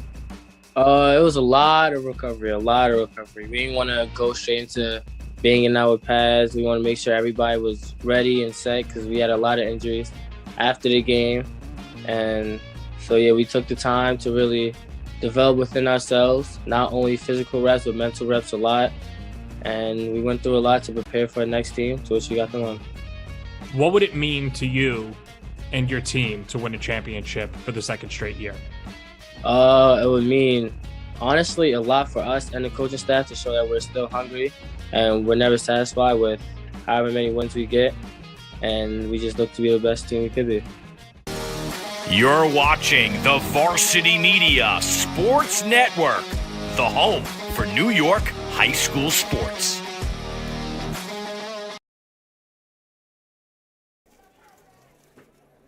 We welcome you back to Mitchell Athletic Complex. Dylan Butler, Pat Godfrey here. We are well fed now, thanks to the folks at New Wave Burrito in Huntington. Really, really great stuff. Thanks to Raul and the gang there. It is 10-7 here at halftime. Holy Trinity with the lead over Moore Catholic in this AA1 championship game. Let's take a look at some of those first half stats for you. And you can see the passing yards, the total rushing yards, total yards, really everything favoring Moore Catholic at this point. They've brought it defensively. But Holy Trinity, you see there, getting to the quarterback twice, a pair of sacks there as well. You see the turnovers, 2 by Moore as well. And that kind of combination has brought Holy Trinity back into this game. And that's why they lead, 10-7. Yeah, for Moore, the issues have really just been a combination of a couple of poor timed turnovers as well as just, too many penalties. They had a lot of penalties last week against St. John the Baptist. Were able to survive and advance, but this time around you're playing up against some elite competition in these Holy Trinity Titans. They're not going to give you the ability to penalize yourself and still win this ball game. They're going to really have to clean things up in the second half. And then, the good news is you're playing really well. You're moving the ball. Things are going to be fine. Just clean it up. For more Catholics adjustments and thoughts about the first half from Nick Giannatasio, we send it down to John Perez. Guys, I just spoke to Moore Catholic head coach Nick Giannatasio, and he said that he was actually pretty pleased with the effort that his team gave in the first half. The fumble, he said, did kill them, though. But having said that, though, he said the game plan coming into today's game was to control the line of scrimmage. He felt that Moore Catholic did that, and they just did a good job of limiting the big plays, with the exception of the Chavez touchdown. Having said that, though, coming into the second half, they're going to have to execute on their tackling, continue to control the line of scrimmage. And he told his team, hey, we've been down more than half of our games this year at the break. There's no reason why we can't pull this win off and take a title back to Staten Island. Guys, back to you.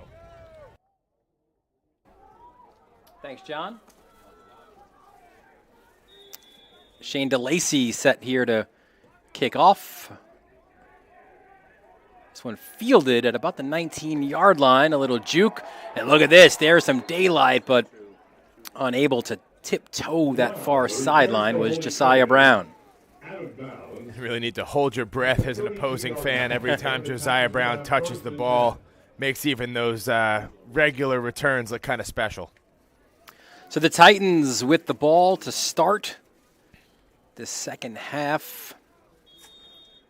Impressive in how they worked their way back into this game, and battling adversity has been a storyline, and it's hard to think, right? You're like, wait a minute, they were 8-1 this year. Where was the adversity? But it's come in different moments, whether it's been injuries or even that loss to Chaminade, or even Kamal Roy kind of philosophically says sometimes winning itself is adversity, because you've got to learn how to handle that. High snap, Raynone calls his own number, gets it to the outside, and he's tackled just shy of the 40-yard line.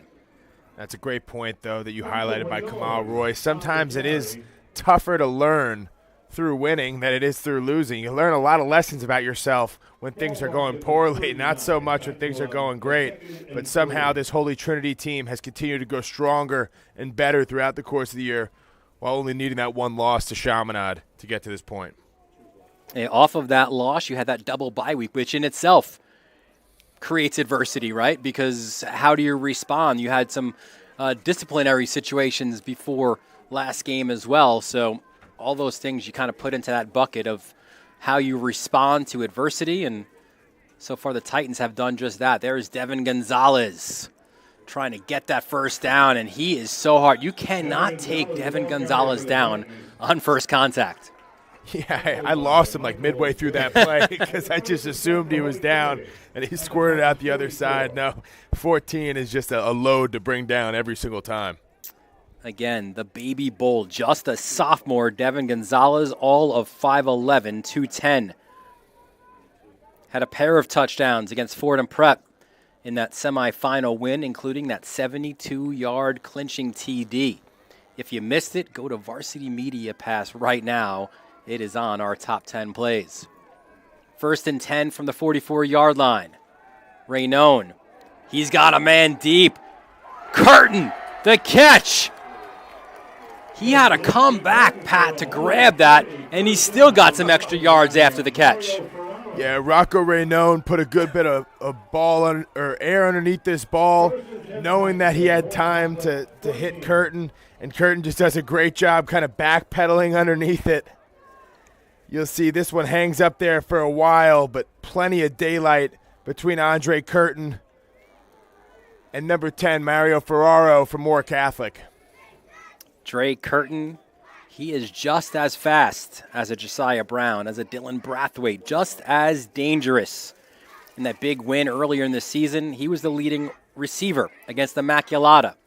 1st and 10 from the 13-yard line. Another high snap, and this ball is loose. And it looks like Moore Catholics found it. They have. Wow, I mean, in the first half, that fumble by R.J. Pacheco really swings the momentum. And then this time around, number 23 for Moore Catholic, Giovanni Maniscalco, picks it up, and that's just a huge play there to stymie the momentum of that Titans O. You'll see right here, Jameer Reeder and Rocco Raynon just can't handle that errant snap. And boom, Maniscalco jumps on it. 1st and 10 from the 16. There goes Pacheco, cutting it to the outside. R.J. Pacheco. He'll get a little bit of a push forward as well, and he's finally stopped at about the 34-yard line. One thing I really like about R.J. Pacheco is he sees the hole and he just hits it hard. You can see that he's running with some passion. Takes about 4 Titans defenders to bring him down to the ground, and I don't even know if they did that. Pacheco's got the vision, probably doesn't get enough credit for his ability as a blocker and in pass protection. And oh, by the way, broke his wrist against Xavier this year. He didn't even know it during the game, still had a crunching block to ice the win. And there goes Mikowski, lowering the shoulder, pushing forward. Mikowski's not the guy to slide. He gets the first down. I just love it if you're a Moore Catholic fan. Back-to-back here, picking up on that momentum from the turnover and just running with it between Pacheco and Mikowski. Yeah, literally running with it. And this is what we saw, right? This diet, this steady diet of Mikowski and Pacheco on that first drive, which resulted in a short touchdown run by Mikowski. Now it goes to Pacheco. He too lowers the shoulder and looks like he'll get 9 on first down. You know, if you're more Catholic right now, getting yards on the ground at nearly 10 yards a clip as they get that first down as well, don't change it. You know, if it ain't broke, don't fix it. It's a recipe for success.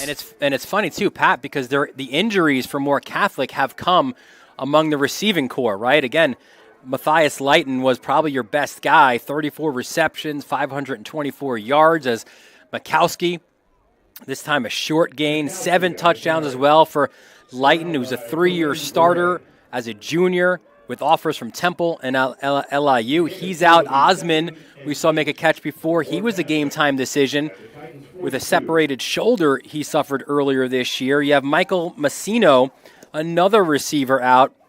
They, in fact, had to call up a freshman, Jaden Melendez, because of so many injuries among the receivers. So, yeah, why not? The best way to keep the ball out of the hands of those electric athletes for Holy Trinity is by doing just this, as Mikowski this time is stopped. You see 17, Hopeton James being physical. Yeah, Jameer Reeder also in on that one, trying to atone for the turnover on that last drive. But no, I mean, really it comes down to Moore Catholic has been having their way in trying to move people on the offensive front. You know, they average about 280, and they've been opening up holes for 2 great backs that can capitalize on them every time. 3rd and 9. Mikowski back to pass. And that is intercepted. There's a lot of contact on that side, but the ball was picked off by Enoch Thomas. You called his name so many times in last week's win against Fordham Prep, and he delivers yet again. Yeah, Thomas Enoch, only a sophomore, does a really good job and like a one-handed interception right there. Looked like he might have let it go, and he said, "Oh, no," and just walked over to his sideline. Titans love that one right there. And this is a little bit, you'd say, of the underrated part of Holy Trinity, because, again, you've got all these guys who make all the highlight films, right, and make our top 10 plays doing their thing on offense, but it's the defense. It's not just the speed on defense, but also just that grit, as Josiah Brown gets out for a gain of about 5. Those guys up front, right, like that's Holy Trinity is one of the best defensive teams out there. Yeah, you know, one thing that stands out also about this Holy Trinity defense is there's a lot of guys who play both ways. You know, Irv Briggs, their starting nose tackle, also plays left tackle and contributes a lot. Josiah Brown is back there at safety. They got a lot of guys doing double duty. Jameer Reeder, and it doesn't show. Their conditioning's excellent and still playing with a lot of energy and passion on both sides of the ball right now. 2nd and 4, Jaden Simpson was in motion. The handoff comes this side. Reeder. He gets a block upfield. Reeder's got the sideline as well. He's got plenty of blockers. Jameer Reeder to the house. Touchdown, Holy Trinity. Jameer Reeder, time and time again. He might lull you to sleep early on, just getting some hard-fought yards, but as the minutes wane in the game, as the second half comes around, that's his time to shine. You see the broken tackle right off the bat, and then once he gets that sideline, forget about it. 27, gone, touchdown, Jameer Reeder, 67 yards. That's the big offensive play that we were expecting and waiting for. And Jameer Reeder delivers in a big way. Glusic's PAT is up and good. And Holy Trinity extends their lead to 17-7 with 5:47 left in this third quarter. There's a good look at Jameer Reeder. Let's get to know the running back, Jameer Reeder. Favorite Thanksgiving dish? I like it, buddy. Macaroni and cheese, some yams in there as well. You've got dreams and nightmares. He is, I guess you could say, for some on Holy Trinity, the dream and the nightmare right now for more Catholic. And Marshawn Lynch, I think that's a pretty appropriate favorite athlete right there. Beast mode, as we see number 27 go beast mode with that carry. Came in 95 carries, 620. How's about another look here from the end zone? Multiple blockers up the field as well. Simpson doing his job. And you also love just sort of, you know, he didn't have to have a blocked Evan Gonzalez, but he was ready to throw someone to the ground. Along for the ride, just going to that celebration in the end zone.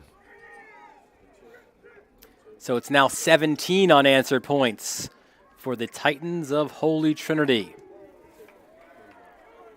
And Glusic's, he just gets it to the 1 yard line. Here's Melendez again, and he's forced out by Josiah Brown. Flexes as well. Josiah Brown, obviously not the biggest dude in the world at about $175, but he can lay the wood when he wants to. An important possession, you'd think, right here for more Catholic. 5:40 left, third quarter. They've not effectively or really tried a whole lot of getting the ball to the air. We saw the trick play kind of blow up on them for an interception at the end of the first half. And what has to be incredibly frustrating as a Moore fan is just the fact that your team has really done a great job moving the ball at will on the ground. Nothing going via the passing attack so far today, but on the ground they've been really, really strong, picking up yards, 8-10 yards at a time. Ultimately, you turn the ball over against a team like Holy Trinity, the scoreboard's going to look like it does right now, but that's no indication of how this offensive line and rushing attack has been for more Catholic. We saw a year ago the Titans beat St. John the Baptist in the AA2 championship game 21-10. You go back to 2008, in the AA championship against Archbishop Stepinac, 55-7.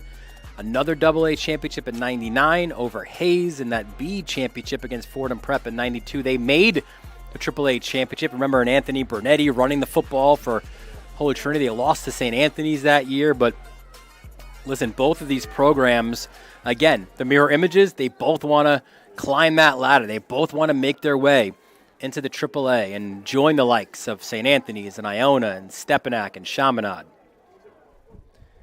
And these are teams, when you talk about their top-end talent, that really do have the dudes to compete at the AAA level. You know, depth is another concern, but both really strong teams. Pacheco tries to cut it to the outside, and this time the Titans make sure they get hats to the football. Mendez for more.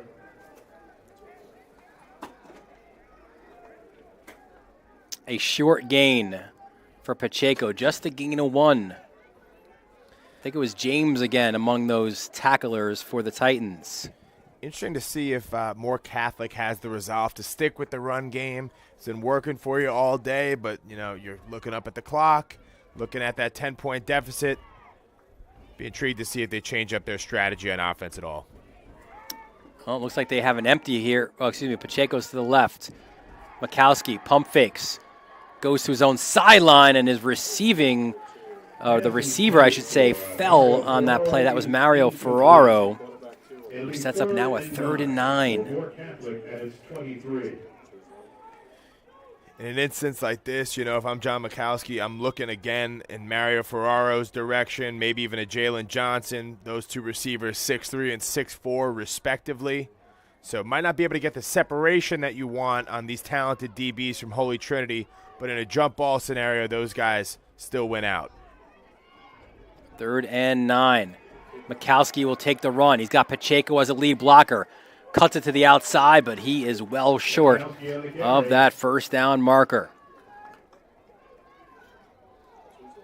Caden Simpson, one of the Holy Trinity tacklers. And there's a tough one right here. Moore Catholic going to opt most likely to punt the ball back to Holy Trinity, but when you see number 2 and number 7 standing back there to return your punt. Yeah, pick your poison, right? Yeah. For the Titans, Curtin and Brown. It's Mikowski to punt. So you've always got to be concerned, right, or worried if you are the defense.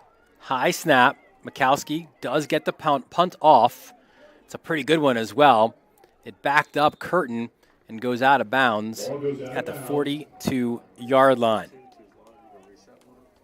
So the Titans, you feel Pat Godfrey really have an opportunity to put the hammer down right now on Moore Catholic if they can get in the end zone. Absolutely. You know, if you're Holy Trinity, you're feeling really good about where you sit right now, considering that Josiah Brown only has 1 catch so far for 7 yards. You're up 10 points. I'd be shocked if they don't look to get the ball out in his hands, perhaps maybe a screenplay or a like on this drive. But a lot of different options to dial up as they look to put the hammer down. And a half field to do it as well. 1st and 10 from the 49-yard line. And you could even hear there from the sideline a check here at the line. As here comes the Mavericks trying to get at Reeder. Reeder gets past midfield. A gain of about 2 for Jameer Reeder. Isaiah Vanderpool, one of the guys in there on that tackle. And he's been so good. The sophomore, he's drawn interest from Temple as well. He's 6'1", so he's that long kid, quick, great coverage skill, a great run force as well. Was one of those guys on JV a year ago. He and Michael Herbert moved up in that Xavier playoff game a year ago, and they stayed up, and that's your 2 middle linebackers there, both sophomores. Yeah, been kind of an unexpected standout this year on the defensive side of the ball for Moore. 2nd and 8.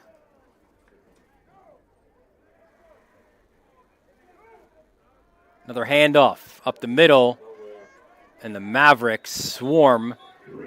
And if anything, they push Reeder back. Nice job right there. by the defensive front for Moore Catholic. Holy Trinity very content to let Jameer Reeder eat up these carries, knowing that, one out of every few times he's going to bounce off that first would-be tackler and make something more out of it, as we just saw. What Moore is looking to do here is get a stop. Yeah. 3rd and 8.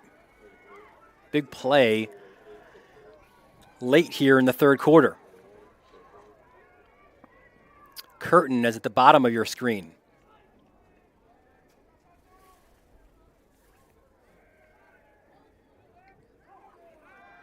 Raynone back to pass, goes Curtin's way. Jump ball, Ferraro the interception. Intercepted by Moore Catholic's number 10, Mario, the Monsignor Farrell transfer, gets the big pick. We've heard his name called a few times on the offensive side of the ball today. This time on defense, making a contribution. And that's just easy. Runs right under that ball from Rocco Raynone, and just what the doctor ordered for Moore Catholic. On the flip side, for Holy Trinity, that's effectively a punt, so not the worst thing in the world. Yeah, so the pick ends up meaning that Moore starts at their own 11-yard line here with 2:03 left, which you would have suspected if you even knock that down, then Glusik's going to probably punt it inside the 5, right? So it's pick your poison. Yeah, seriously. Moore has got to get something going offensively. They would love to get a big play right here. Mikowski takes it himself, runs at Bacon, and Bacon pulls him down. Really impressive, though. We talk about the strength of John Mikowski. He's a 500-pound deadlifter. He makes contact around the line of scrimmage here with big Chris Bacon and is able to drag him for a gain of about 5. So Moore Catholic with the ball at their own 16-yard line.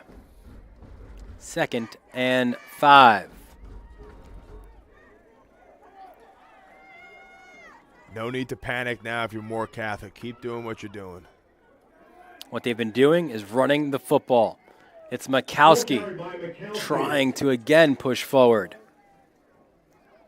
Looks like this will be a tight one here, Dylan. They're going to give him the first down. Yeah, Reeder had the tackle, but it does move the chains for Moore. 1:06 left for Mikowski. He's got 20 carries for 84 yards. Mikowski just invested so much in his body getting ready for this season to be able to sustain that kind of load. They call on him to tote the rock. Inside the final minute of this third quarter, Mikowski bounces off a Simpson attempted tackle, and it's still alive, finally blown dead, as it looks like he got out to about the 30. And more, it seems like every time we look, they're able to get yardage and chunks on the ground. It's just about sustaining these drives and bringing them through to the end zone. 2nd and 1 as we approach the final 10 seconds of this third quarter. Mikowski. Reeder the tackle, but he took Reeder for a ride and for a first down run. That'll do it, though, for the third quarter. Holy Trinity looking to go back-to-back in different divisions. After winning AA2, they've got the 17-7 lead in the AA1 championship game, which is presented by Catholic Health right here on the Varsity Media Sports Network. This is John Stern, General Manager of Advantage Hyundai in Hicksville. I'd like to invite everyone to come see our brand new state-of-the-art showroom. We are now able to enhance the customer experience. We have a state-of-the-art showroom with a beautiful waiting room, big screen TVs, coffee bar, breakfast every morning. Just some of the things that Hyundai provides: 3 years paid maintenance, oil changes, tire rotations. So you really have a headache-free vehicle for the length of the lease. Here at Advantage Hyundai, we have one of the largest inventories in the state, with over 100 new cars in stock and over 100 pre-owned vehicles in stock. We have something for everyone. Please come see our brand new showroom, where we put customer satisfaction first. We treat every customer as an honored guest in our home, every day, every time, without fail, no exceptions. Hope to see you soon.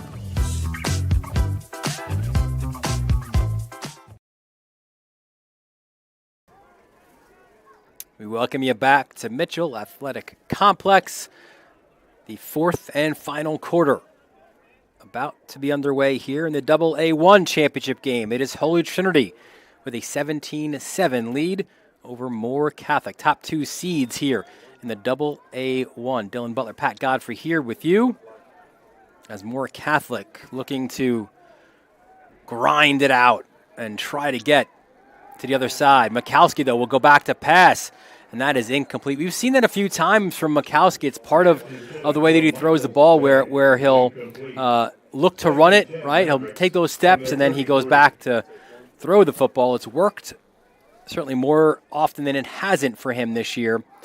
But this game has been all about the running attack. Mikowski through 3 quarters with 22 carries for 95 yards, and R.J. Pacheco with 14 carries for 88. That duo a week ago combined for 261 yards on the ground in that 14-7 win over St. John the Baptist.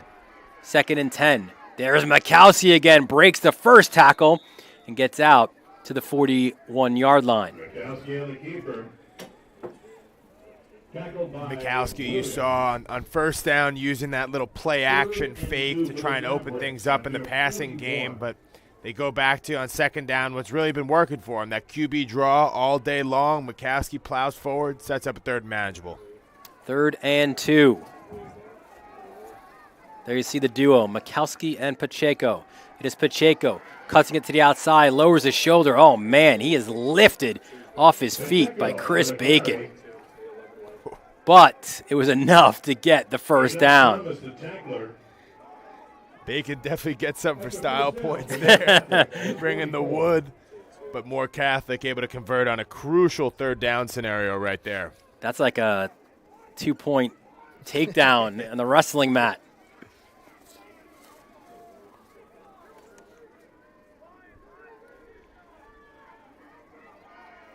Holy Trinity got here by beating Fordham Prep.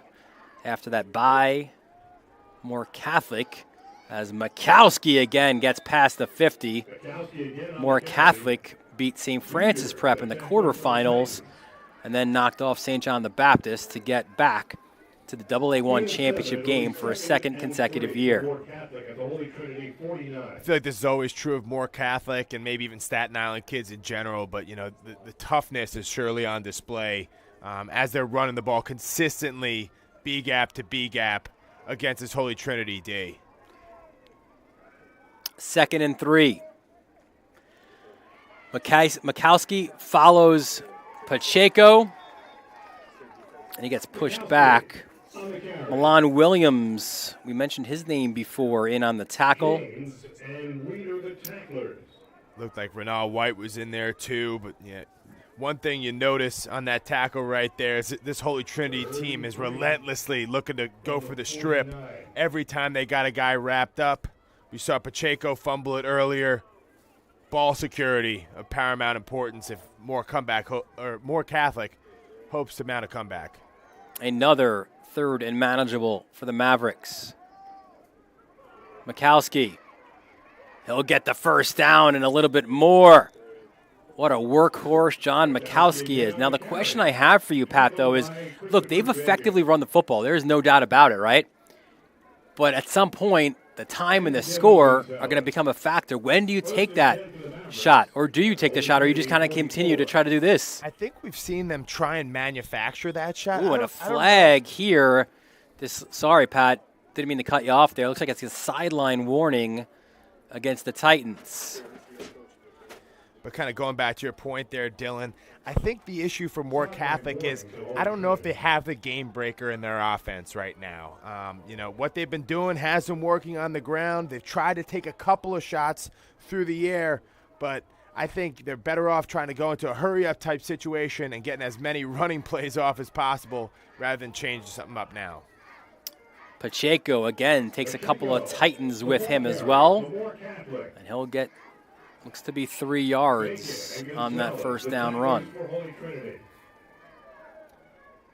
It's also hard to change the tempo of a team intra-game. You know, certain teams are used to huddling, used to taking their time, getting set up on the ball. I think Moore Catholic is one of those teams, but look at the clock. You got about 8 minutes and 30 seconds left in your season.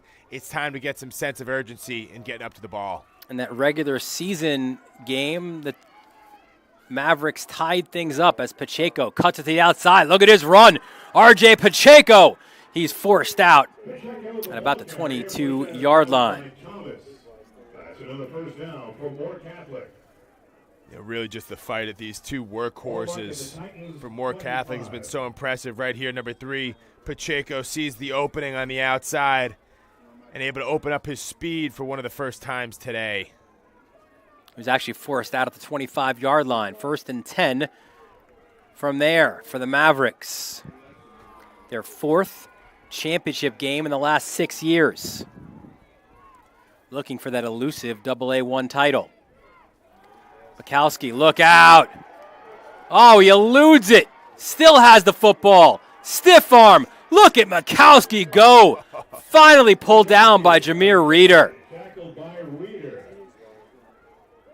You know, the want to is just clearly on display here from the senior quarterback, Mikowski. Looks like he's about to be down. This harkens back to like Super Bowl 42. Eli Manning somehow escapes. Then the stiff arm to Jameer Reeder. And boy, is he just playing like a man possessed right now. There's a lot of New York Football Giants fans in this box, and they like the reference. 2nd and 2.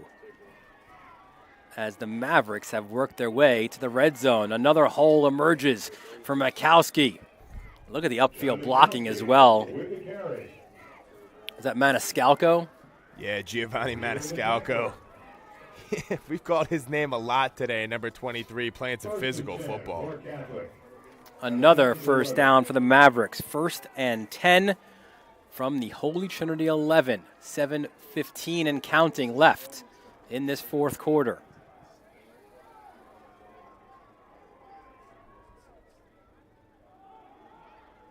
Mikowski again. Nice tackle that time by Gonzalez, who went low to trip him up. Devin Gonzalez does a good job just flying in. Not easy to get Mikowski down, so goes low. 2nd and 7. Gain of 3. Definitely time for Moore Catholic to be getting up to the ball quick. Not a ton of time to play. Mikowski. Oh, fantastic tackle. Mikowski, the ball carrier, corralled by that right there is Thomas Enoch, the sophomore, stepping up and really just having himself a great playoffs this year. Had an absolute standout week last week against Fordham Prep to advance here to Championship Saturday, and then playing real well. Enoch has been chomping at the bit, man. He's backed up Josiah Brown on the offense. Really a talented kid, 5'7", 180. And he's forcing the minutes. Mikowski faked the handoff, backs up, still loose. Mikowski, they swarm Mikowski, and they throw him down. Hopeton James, his 3rd sack of the game. We told you to keep an eye on number 17 going into this game. One of many stud pass rushers for this team. You see him coming around that edge, and the pursuit finally gets there. Number 17, have yourself a day. So Shane DeLacy setting up here for the field goal. Looks to be a 35-yard attempt. And this will be short. DeLacy, and there's a flag as he went down. Let's see here. DeLacy holding his leg. Will this be a rushing the kicker or a roughing? It is a roughing the kicker. Now, this is a 15-yard penalty. It was 4th and 16.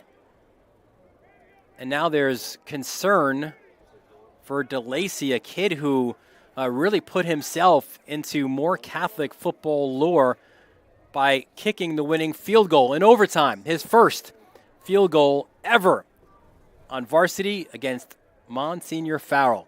And what a statement win that was for the Mavericks. Especially living out on Staten Island. If you beat Farrell, you're going to be a hero for a long time. So let's hope he's okay. But, potentially a really consequential penalty here for Holy Trinity. You pretty much have more Catholic up against it. Pretty much ready to seal your AA1 title for the year if that kick falls no good. And now you're also, the additional concern now is, that's your PAT guy as well, right? So it's nice to see him walk off here and look at the first guy there to emerge, 11, Mikowski, right? Making sure that he's good to go. So off of the personal foul, it's an automatic first down. But what I was going to say was, if you do get in the end zone, right, now are you concerned about not having or potentially not having your extra point kicker? Definite concern, but beats the alternative if you're a more Catholic yeah, fan. It's a good problem to have, I think. Holy Trinity. First and goal from the 9. You see the leader, Mikowski, calling out the plays. Another handoff. It was Pacheco with the carry. You see Bacon in on the tackle, as well as Big Irv Briggs, the 3-year starter out of Queens Village, the UConn commit, the defending AA2 offensive lineman of the year. Irv Briggs been a force for 3 years now at Holy Trinity. And Mikowski's been a force for Moore Catholic. Untouched, up the middle.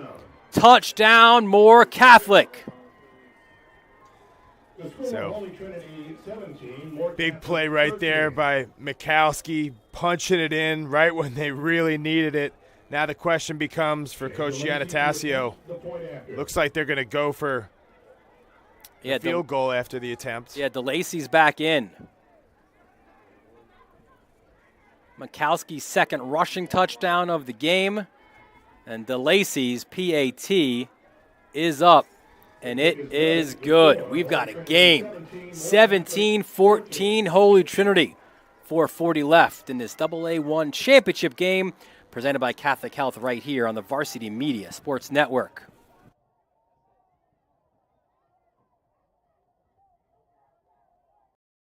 You're watching the Varsity Media Sports Network, the home for New York high school sports. At Catholic Health, when we see our island, we see extraordinary life. The most extraordinary of which is you.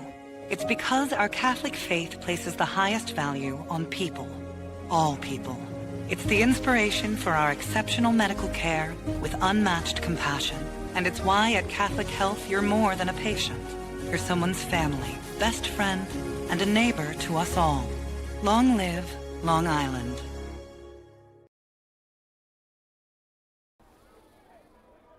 Welcome back to Mitchell Athletic Complex.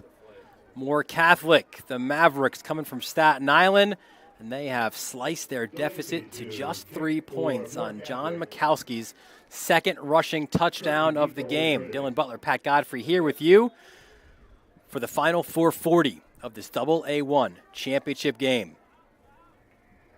Dre Curtin picks that ball up at the 19. Curtin has room. DeLacy tried to tackle him. It's still Dre Curtin. Curtin spins, and what a return for Andre Curtin. Taken down at the 34-yard line. Dre Curtin has really just done it all today. And here's a key contribution on specials. Just doesn't want to go down. We've been talking about the will of this Moore Catholic team. Well, how about Dre Curtin right here, running through about 3 would-be tacklers and giving his team great field position out the gate. The third key that Kamal Roy pointed out was a big play on special teams. Apparently, Dre Curtin got that message. 1st and 10 for the Titans from the Mavericks' 33-yard line.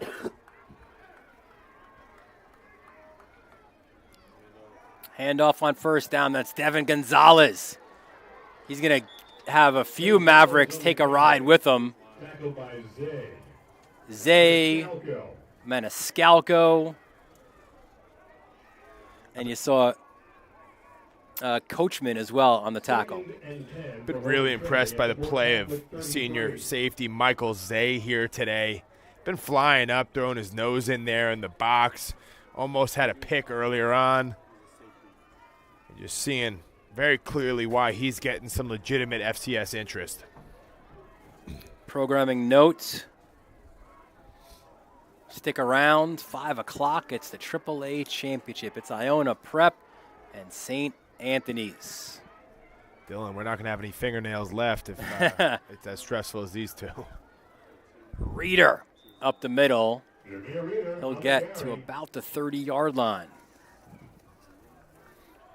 Obviously, clock management, an important thing, and that's what this down is going to be, right? 3rd and 8. This, a monumental part of this game. So key for Moore Catholic to get a stop here. And also, you know, they don't want to give up 5 or 6 because that could actually very easily bring Holy Trinity into field goal range.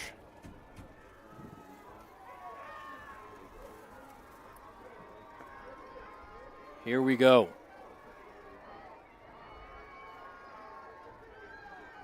Raynone, back to pass, dumps it over the middle, finds Jaden Simpson, and Simpson pushes forward, and he will get the first down. Jaden Simpson, you know, we haven't called his name a ton this week. Had a couple touchdowns last week against Fordham Prep, but right here comes up big with just a basic little slant route over the middle, navigates some traffic, knows where the sticks are, dives forward. Well done, young man. And now the clock becoming a big factor. 2:20 and counting, and a fresh set of downs for the Titans.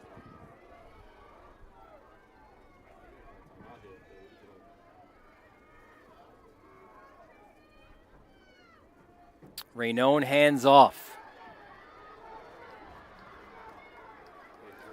Churning, pushing ahead was Reader. Stays in bounds, and that forces a timeout out of Moore Catholic. Let's get to know one of the Mavericks here, and it's number 25, Anthony Martelli. Mom's favorite dish, the fried meatballs. And you know, you're an Italian from Staten Island, that's a good dish right there. Rush Hour 2 is his favorite movie, and of course, the favorite video game is Madden for Anthony Martelli. The bread and butter, love it.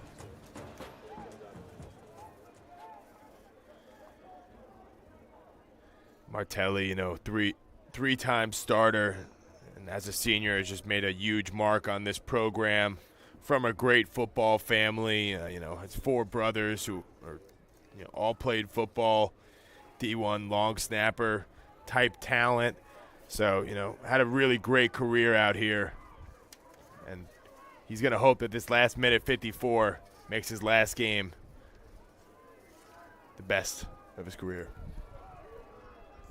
2nd and 9 from the 21-yard line. Certainly well within Evan Glusik's range for a field goal if it becomes that. Here's Reader again, churning, pushing forward. And this again will force a timeout out of Moore. Your middle linebackers are Herbert and Vanderpool, and they're both in on the tackle. So one play here for Moore to try and get a stop. Never know what happens, right? Because even though as a Holy Trinity fan you feel pretty good about Glusik, your ability to kick from this distance, that only puts you up by 6 points, you know. So Holy Trinity is going to want to get this first down and be able to take a knee, end this game on their terms. Parents, athletes, now that the season is ending, order a college recruiting video from Varsity Media. Our video will help you stand out from the crowd. It may save money in college tuition and help you land a spot on the team. A bio section, editing effects, music, so much more. Email jeff@varsitymedia.net by Thanksgiving and get 15% off. I'm not sure if you could actually email Jeff like at 1 o'clock or 2 o'clock on Thanksgiving. You might be busy. You could try, though. Here we go. 3rd and 6 from the 18. 1:47 left. First down ices it here for the Titans. Raynon, quick out. Looking for Simpson. And he's unable to make the connection. So Glusick, we would expect, he comes out now to attempt the field goal. And again, his long this year was 53.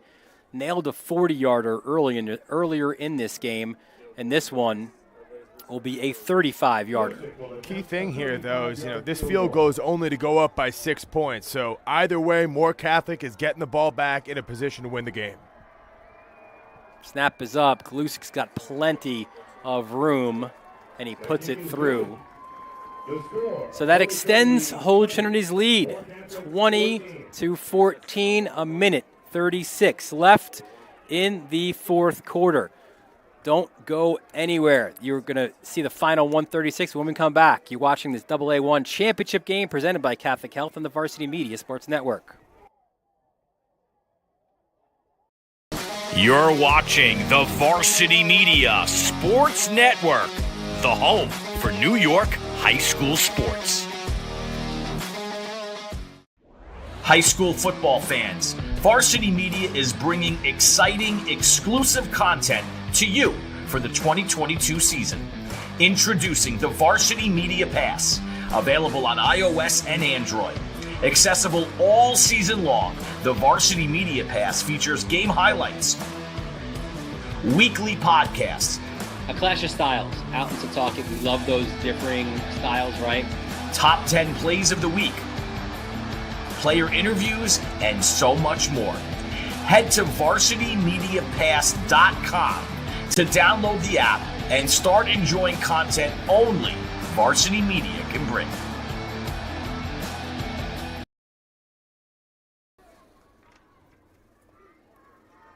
Welcome back to Mitchell Athletic Complex. Glusick, after the field goal, kicks it short. It's fielded at the 20-yard line. And look at this return to the far sideline. That's Richard Pacheco, R.J. Pacheco. And oh, baby, we're going to have a heck of an ending. We had a great one, Pat, in the AA2 championship game where Xavier won it late against Mount St. Michael. And now Moore Catholic. The deficit is 6. And they've got the ball at their own 45. And, I want to know how many times John Mikowski has played out this exact same scenario in his head over the last year. All those late nights, grind and studying film, all those days in the weight room, hot summer training sessions. It adds up to this right here. Mikowski back to pass, rolls out, slings it toward this sideline. There was a receiver in Mario Ferraro, so it's just an incomplete pass. There you see the championship trophy and the plaques as well. And even a little bit of Matt McCower-Brown there in the trophy there. You could see him doing his work. It's a handsome cameraman. You can hear the Holy Trinity homestand getting into it right now, supporting their D. Yeah, chance of defense coming up with $1:20 left in this fourth quarter.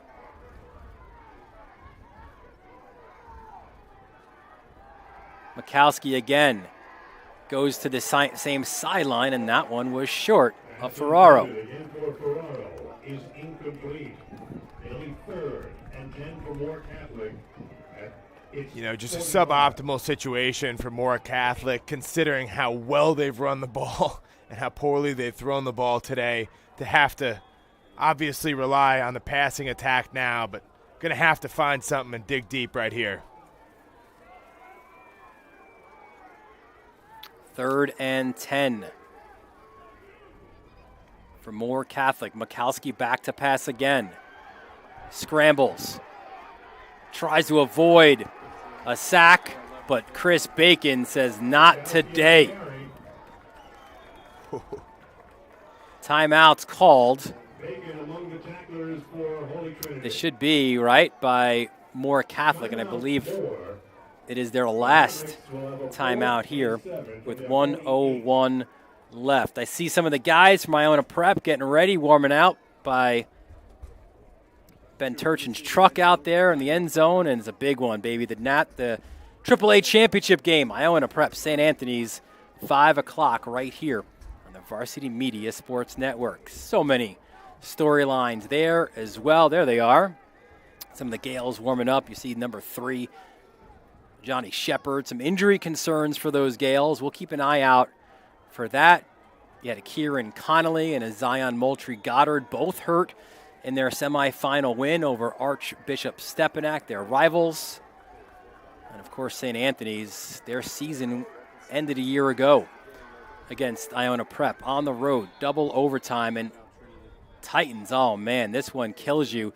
You've got to burn a timeout because you didn't have the right personnel on the field. It's a tough one right there. But, yeah, Dylan, just kind of speaking on that matchup coming up next.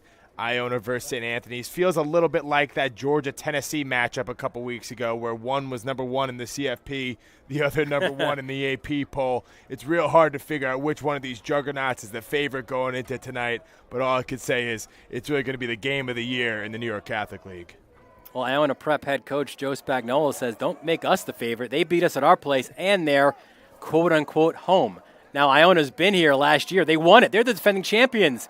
And it's been a long time since we've last seen St. Anthony's in this game. You go back to 2017 and a loss to Stepinac. Their last championship was 2013. Exactly. And last time a Johnny Shepard was out here against Monsignor Farrell, he really made this turf feel like his own backyard. So I don't think that's going to be much of a factor tonight. Here comes the ball game here. Moore Catholic needs to move the chains. 4th and 7 from their own 48-yard line. Mikowski gets a great block from Pacheco. Pushes forward, but Milan Williams and Irv Briggs says no.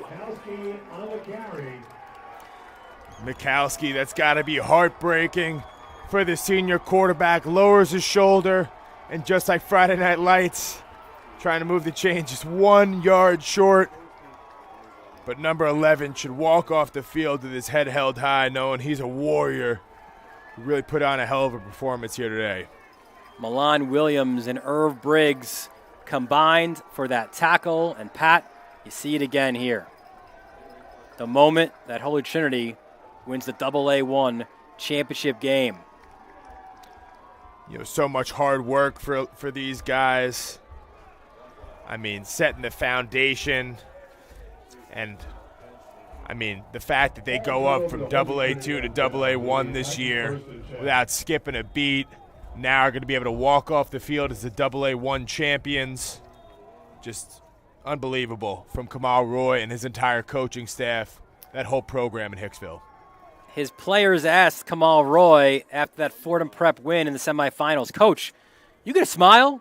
He said, I'm not smiling until around 4:30 on Saturday. Kamal Roy is going to get a little bit colder and a little bit wetter, I think, in a moment. He was bent over a moment ago, just kind of feeling the emotions of this win. Again, Holy Trinity means so much to Kamal Roy. He's a 1997 grad. He said last year that Holy Trinity saved my life. It was that important to him and his tough upbringing. And now Kamal Roy is smiling. He gets the Gatorade shower. He doesn't look like he's smiling there, but yeah, question is, trust me, he's happy. Dylan, is that the best, worst feeling in sports or the worst, best feeling in sports? So the Titans, they win this one 20-14. They go back-to-back in different divisions. A year ago on this same field, they won the AA2 championship game, beating St. John the Baptist 21-10. And on this day, they beat Moore Catholic 20-14 to win the AA1 championship. The 5th title in Holy Trinity program history. Congratulations to Kamal Roy and the Titans. And you do feel for the Mavericks of Moore Catholic, a second consecutive trip to the AA1 championship game and a second consecutive championship loss. You know, tough for Moore Catholic, but so much to build off of, not only from this season, but their performance here today really stood toe-to-toe with who a lot of people thought all year long was the cream of the crop in the smaller divisions of the New York Catholic League. Moore Catholic moved the ball at will, had a lot of great leaders, a lot of great hitters, and their culture isn't going anywhere, so expect to see them on future championship Saturdays. A year ago was the AA2 championship. Their last AA championship, or AA1, you consider, was 2008 when they beat Archbishop Stepinac. The question, Pat, will be, with so many terrific playmakers and so many guys returning a year from now, will we see these Titans in the AAA a year from now? I certainly don't see why not. You know, if you look at a lot of the returning production that they're bringing back, I think on paper it stacks up against the best of the best, no matter what division you're playing at. You know, I think a lot of guys in that Holy Trinity team wish that they could go toe-to-toe with the St. Anthony's or an Iona right now. I wouldn't be surprised if next year they finally get their shot.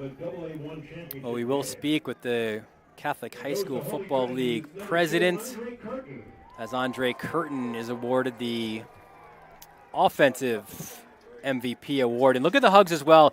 That's Zayden Michelle. A second consecutive year for Michelle, suffering a season-ending knee injury, but he never missed a practice, man. He was always out there on the sideline. He and Dylan Brathwaite, you know, a lot of times you see these guys get a season-ending injury and then they're not there anymore, right? And especially a guy like Brathwaite, he already has his college commitment taken care of, as Hopeton James is named the defensive MVP. But Michelle and Brathwaite, they turned it into an opportunity to help tutor and mentor the younger guys below them. No doubt. You know, that's the kind of leadership that it really takes in order to win a championship. You know, guys being selfless, putting the team before themselves, and I think that was kind of a hallmark of this 2022 Holy Trinity team. So Chris Hardett has the award. We'll give it to Kamal Roy. There's a hug, and there's the celebration. Holy Trinity, the 2022 AA1 champions. They came in as the fourth-seeded team. Moore Catholic came in as this is preseason. Moore Catholic came in as a preseason one. They flipped it around where Holy Trinity did what they did in the regular season, earning the top seed. They were the team that everyone talked about. They had the bullseye hat on their back, and to win it as the favorite, that speaks volumes to what's going on in that program. Yeah, we always talk about the difficulty in repeating as a team, just because, you know, once that target's on your back, you're everybody's Super Bowl, you know? So everybody who played Holy Trinity this year, they were circling that game on the calendar, making sure to give them their best shot. I remember it was real tough dealing with those types of expectations at Clemson, and I actually was never able to repeat a national championship.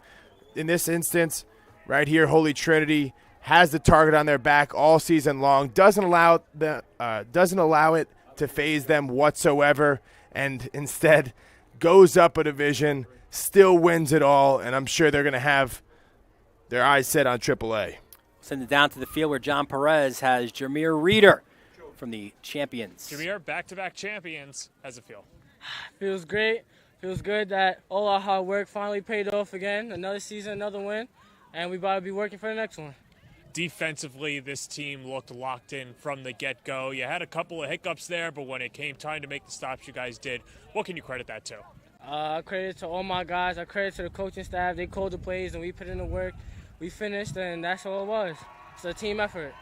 Take me through your mind when you're going into the end zone and scoring that touchdown. It's like any other time. I knew when I have the ball, I can make anything happen. I follow my lineman. I follow my wide receiver blocking, and we all just made it happen, got it done, and that story. There's a ton of Holy Trinity alum watching. What's your message to them? Hey, we still here, baby. We still number one. Y'all started it, we finishing it. Let's go. Number 27 wins number 2. They're number 1. Guys, let's send it back upstairs. Thanks, John, and congratulations, Jameer Reeder. What a moment it is for Reeder, the junior from Freeport, who is just the heart and soul of this team. Big day for him rushing the football, and now he gets to celebrate a championship as a junior. Rocco Raynone's a junior. Josiah Brown's a junior. Jaden Simpson's just a sophomore. So many players will return for these Titans in a year's time. The future is very bright, and I think, the pipeline is only opening up as Holy Trinity kind of awakens Long Island to the winning potential there in Hicksville. Kamal Roy has a lot of buzz going around this program, and it's not going anywhere anytime soon. And now they've got a picture that will last a lifetime. That'll do it here from the AA1 championship game for our entire Varsity Media crew. Our executive producer, Ben Turchin. Our technical director, Brian Butler. On graphics, Chris Sweeney. Our sideline reporter, John Perez. On camera, it's Ron Pierre, Angelo Caezo, and Matt McCower-Brown. John Baccio with stats as well for my broadcast partner, Pat Godfrey, Dylan Butler. Thank you for joining us, and we remind you, in about 40 minutes' time, come back for the AAA championship right here on the Varsity Media Sports Network.